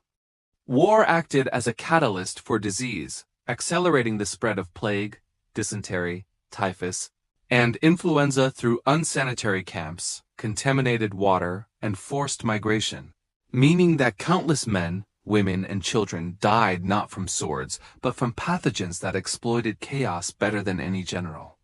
Rotting corpses attracted insects carrying illness. Refugee camps crowded survivors into filth. Soldiers returned home infected, transmitting disease to isolated villages. Trade routes spread contagion further. Battlefield contamination poisoned rivers. Medical ignorance blamed divine punishment rather than hygiene. Disease respected no rank. It multiplied in silence where swords clashed loudly. Famine weakened immune systems, making populations more vulnerable. Burial crises left corpses uncollected. Livestock diseases spread alongside human ones. Villages attempted quarantine but lacked knowledge. Priests offered prayers instead of sanitation. Witchcraft accusations targeted innocent women. Entire communities vanished. Plague reshaped population maps. Disease was war's unseen ally. Recovery demanded population regrowth, but decades passed before numbers stabilized. Labor shortages altered wages and class dynamics. Abandoned land reverted to forest. Survivors carried trauma beyond grief. Entire genealogies were erased. Disease shaped future policy and settlement. The biological aftermath rivaled battle casualties. War amplified plague. Death lingered long after armies left. War uprooted millions, forcing peasants, artisans, merchants, and clergy to abandon homes, carrying only what they could hold. Joining columns of displaced humanity wandering unfamiliar roads in search of safety that rarely existed, creating refugee crises across medieval landscapes. Forests became shelters. Abandoned monasteries became camps. Hunger stalked migration routes. Families fragmented. Children lost parents. Strangers shared fires. Villagers locked gates. Refugees experienced war twice, first in battle, then in exile. Migration became survival, not choice. Borders meant little to the desperate. Hostile locals resisted strangers. Bandits preyed on refugees. Disease spread through camps. Rulers feared unrest. Some refugees assimilated. Others remained outsiders for generations. Displacement reshaped identity. Homesickness persisted as a lifelong wound. Where refugees settled, they altered culture, labor markets, and demographics. Conflict reshaped language. Memory preserved suffering. Children inherited trauma. New communities formed. Old ones died. Migration became legacy. War redrew maps through people, not ink. Displacement became permanent history. War weakened law enforcement, courts, and governance, enabling crime to flourish as soldiers, deserters, and civilians exploited chaos to steal. murder, and extort, creating lawless zones where authority was absent and morality collapsed. Judges fled courts. Records burned. Property rights dissolved. Bandits ruled roads. Lords enforced justice unevenly. Peasants sought revenge. Violence replaced law. Justice became privilege. Impunity eroded trust. Society cracked under strain. Military courts operated with brutality rather than fairness. Torture extracted confessions. Collective punishments targeted villages. Rulers wielded law as instrument of power. Minor crimes received lethal penalties. Corruption infiltrated courts. Bribery determined sentences. Justice became spectacle. Law served war, not people. When peace returned, rebuilding justice required rewriting laws, appointing new judges, and restoring archives. But scars remained. Distrust endured. Legal reform lagged. Crime persisted. Order rebuilt slowly. Law regained power reluctantly. Justice always lagged behind violence. War strengthened and weakened feudalism simultaneously, empowering lords who gained lands while destabilizing those who lost men, money, and credibility, revealing that political systems depended on violence to maintain authority. Peasants bore burdens. Nobles competed. Monarchs manipulated allegiance. Vassals rebelled. Fealty wavered. Succession crisis emerged. War tested loyalty. Feudal ties stretched toward breaking. Politics bled on battlefields. Centralized monarchies emerged as warfare required unified command. Local autonomy declined. Bureaucracies expanded. Taxation formalized. Standing armies replaced levies. Serfdom adapted. Military power shaped governance. War engineered political change. Violence became architect of states. Long after feudalism faded, its war-driven evolution shaped modern governance tax systems, military strategy, land rights. Conflict accelerated change. Authority shifted upward. Peasants remained pawns. Power entrenched. Policies rooted in war persisted. Political memory endured. Governments bore scars of medieval conflict. The romantic ideal of chivalry, honor, courage, noble combat collapsed against reality of mud, disease, fear, and mass slaughter, proving knights were not heroic paragons but humans trapped in brutality like everyone else. Combat lacked fairness. Dual imagery was myth. Knights trampled peasants. Honor bowed to necessity. Ransom motivated mercy. Wealth shaped valor. Chivalry comforted storytellers, not soldiers. Reality mocked ideals. Knights rarely fought other knights. They slaughtered foot soldiers. Heraldry symbolized status, not ethics. Courtly love ignored farmhouse widows. Chivalric codes excused violence against commoners. Bards glorified noble deeds while ignoring peasant deaths. Literature sold illusions. Chivalry obscured suffering. Ideals protected privilege. Romanticism erased truth. Yet chivalry endured in memory, not because it was true, but because society needed myth to soften history's cruelty. It offered meaning to senseless death. Children learned heroes, not horror. Nobility preserved image. Churches blessed narrative. Chroniclers cooperated. Myth outlived men. Chivalry survived war not on fields, but in fantasy. For civilians, everyday life during war became a cycle of fear, scarcity, and survival, where planting crops, baking bread, or tending livestock occurred under shadow of potential invasion or conscription, transforming mundane tasks into acts of resilience. Mothers rationed food. Fathers hid tools. Children fetched water under guard. Markets faltered. Gossip spread warnings. Doors barred at night. Prayer replaced certainty. Daily life resembled siege. Normality dissolved. Seasonal rhythms, planting, harvest, festivals collapsed under unpredictability of raids. Villagers slept clothed. Tools doubled as weapons. Women defended homes. Famine blurred social boundaries. Hospitality vanished. Suspicion grew. War infiltrated routine. Peace seemed myth. Despite fear, communities adapted, creating systems for shared protection, concealed food stores, and mutual aid. Resilience emerged. Tradition evolved. New customs honored dead. Shared suffering united villages. Cultural memory preserved hardship. Everyday acts became defiance. Ordinary life withstood extraordinary violence. Families recounted war stories not through written chronicles, but whispered memories passed across generations, shaping identity, fear, and worldview more than official history ever did, because lived trauma carried emotional weight ink could not capture. Widows told of loss. Veterans spoke selectively. Children absorbed silence. Folk songs mourned. Rituals commemorated. Oral memory preserved truth. Trauma became heritage. Fear became tradition. Narrative shaped legacy. Generational stories influenced behavior, teaching distrust of rulers, caution toward foreigners, and reverence for survival. Memory shaped politics. Revenge ideology emerged. Pacifism sometimes blossomed. Trauma taught resilience. Cultural identity absorbed suffering. War became myth and warning. Memory guided action.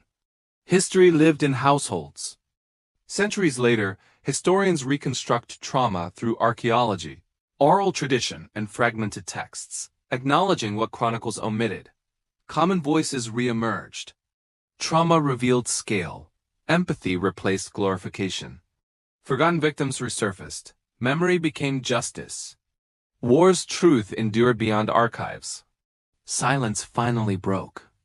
The ultimate tragedy of medieval warfare was not merely death or destruction, but the pursuit of glory promised by rulers, poets, and priests that dissolved into mud, screams, and disease, exposing that wars fought for honor delivered only suffering to those who bore the burden. Glory was propaganda. Victory rewarded elites. Peasants died for titles. Honor masked ambition. Songs lied.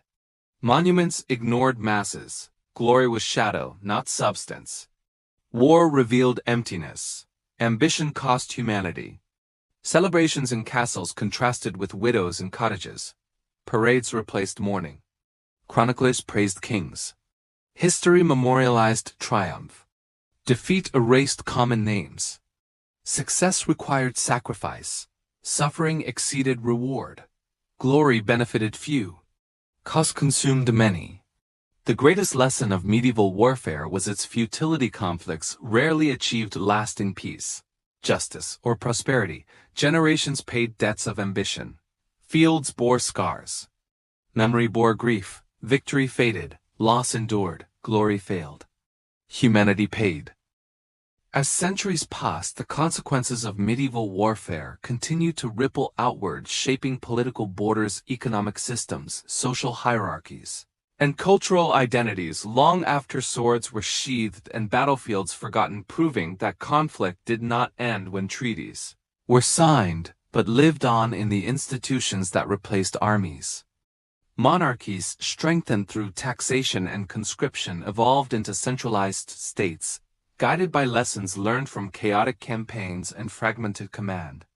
Agricultural landscapes bore scars where trenches had been dug and fields abandoned, creating generational poverty patterns evident in land ownership records. Folklore and superstition absorbed trauma, turning memories into legends that glorified generals while burying common soldiers beneath silence. Legal reforms emerged from necessity. Codified law, centralized courts, and standing armies replaced feudal levies and improvised justice. Class structures hardened because war rewarded nobles with land while peasants lost property and freedom. Infrastructure and fortification improvements reflected fear more than progress, with stone walls and keeps built from blood-funded taxes.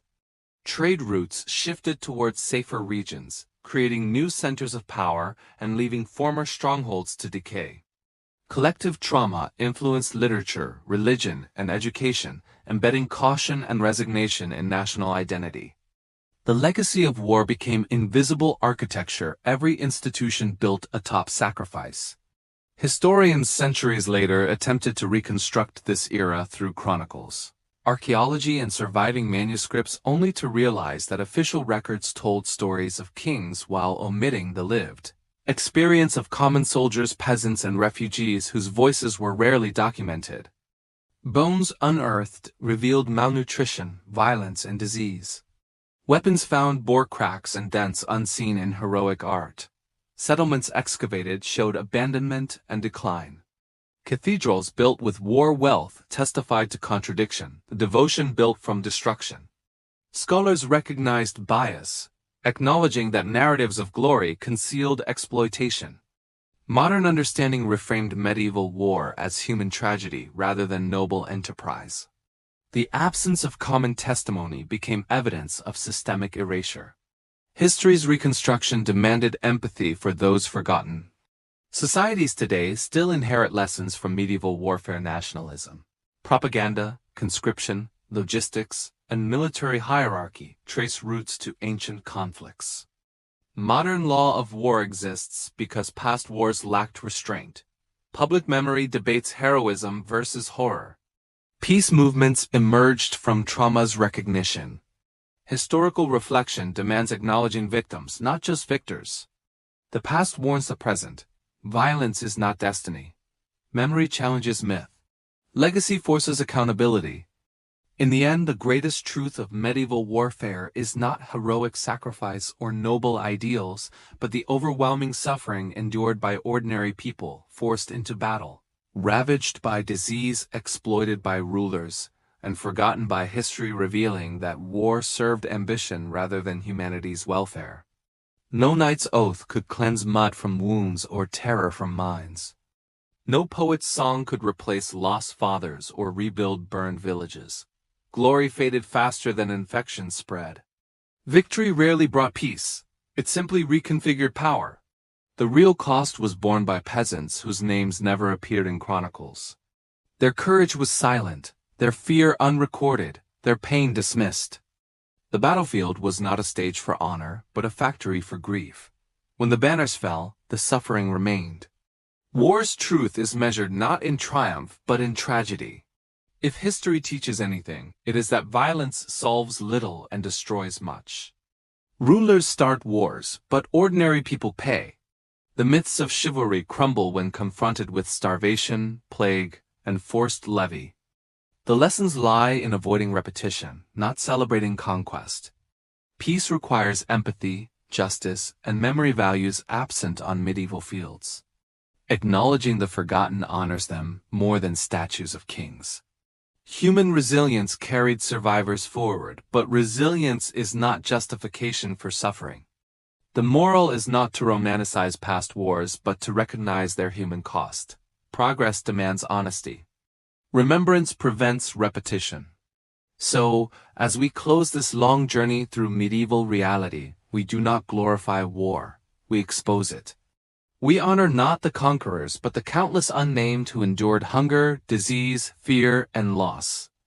We remember villages rather than castles. We mourn the peasants rather than knights. We listen to silence rather than songs, and in doing so, we reclaim history's forgotten majority. The true lesson is compassion. The final legacy is awareness.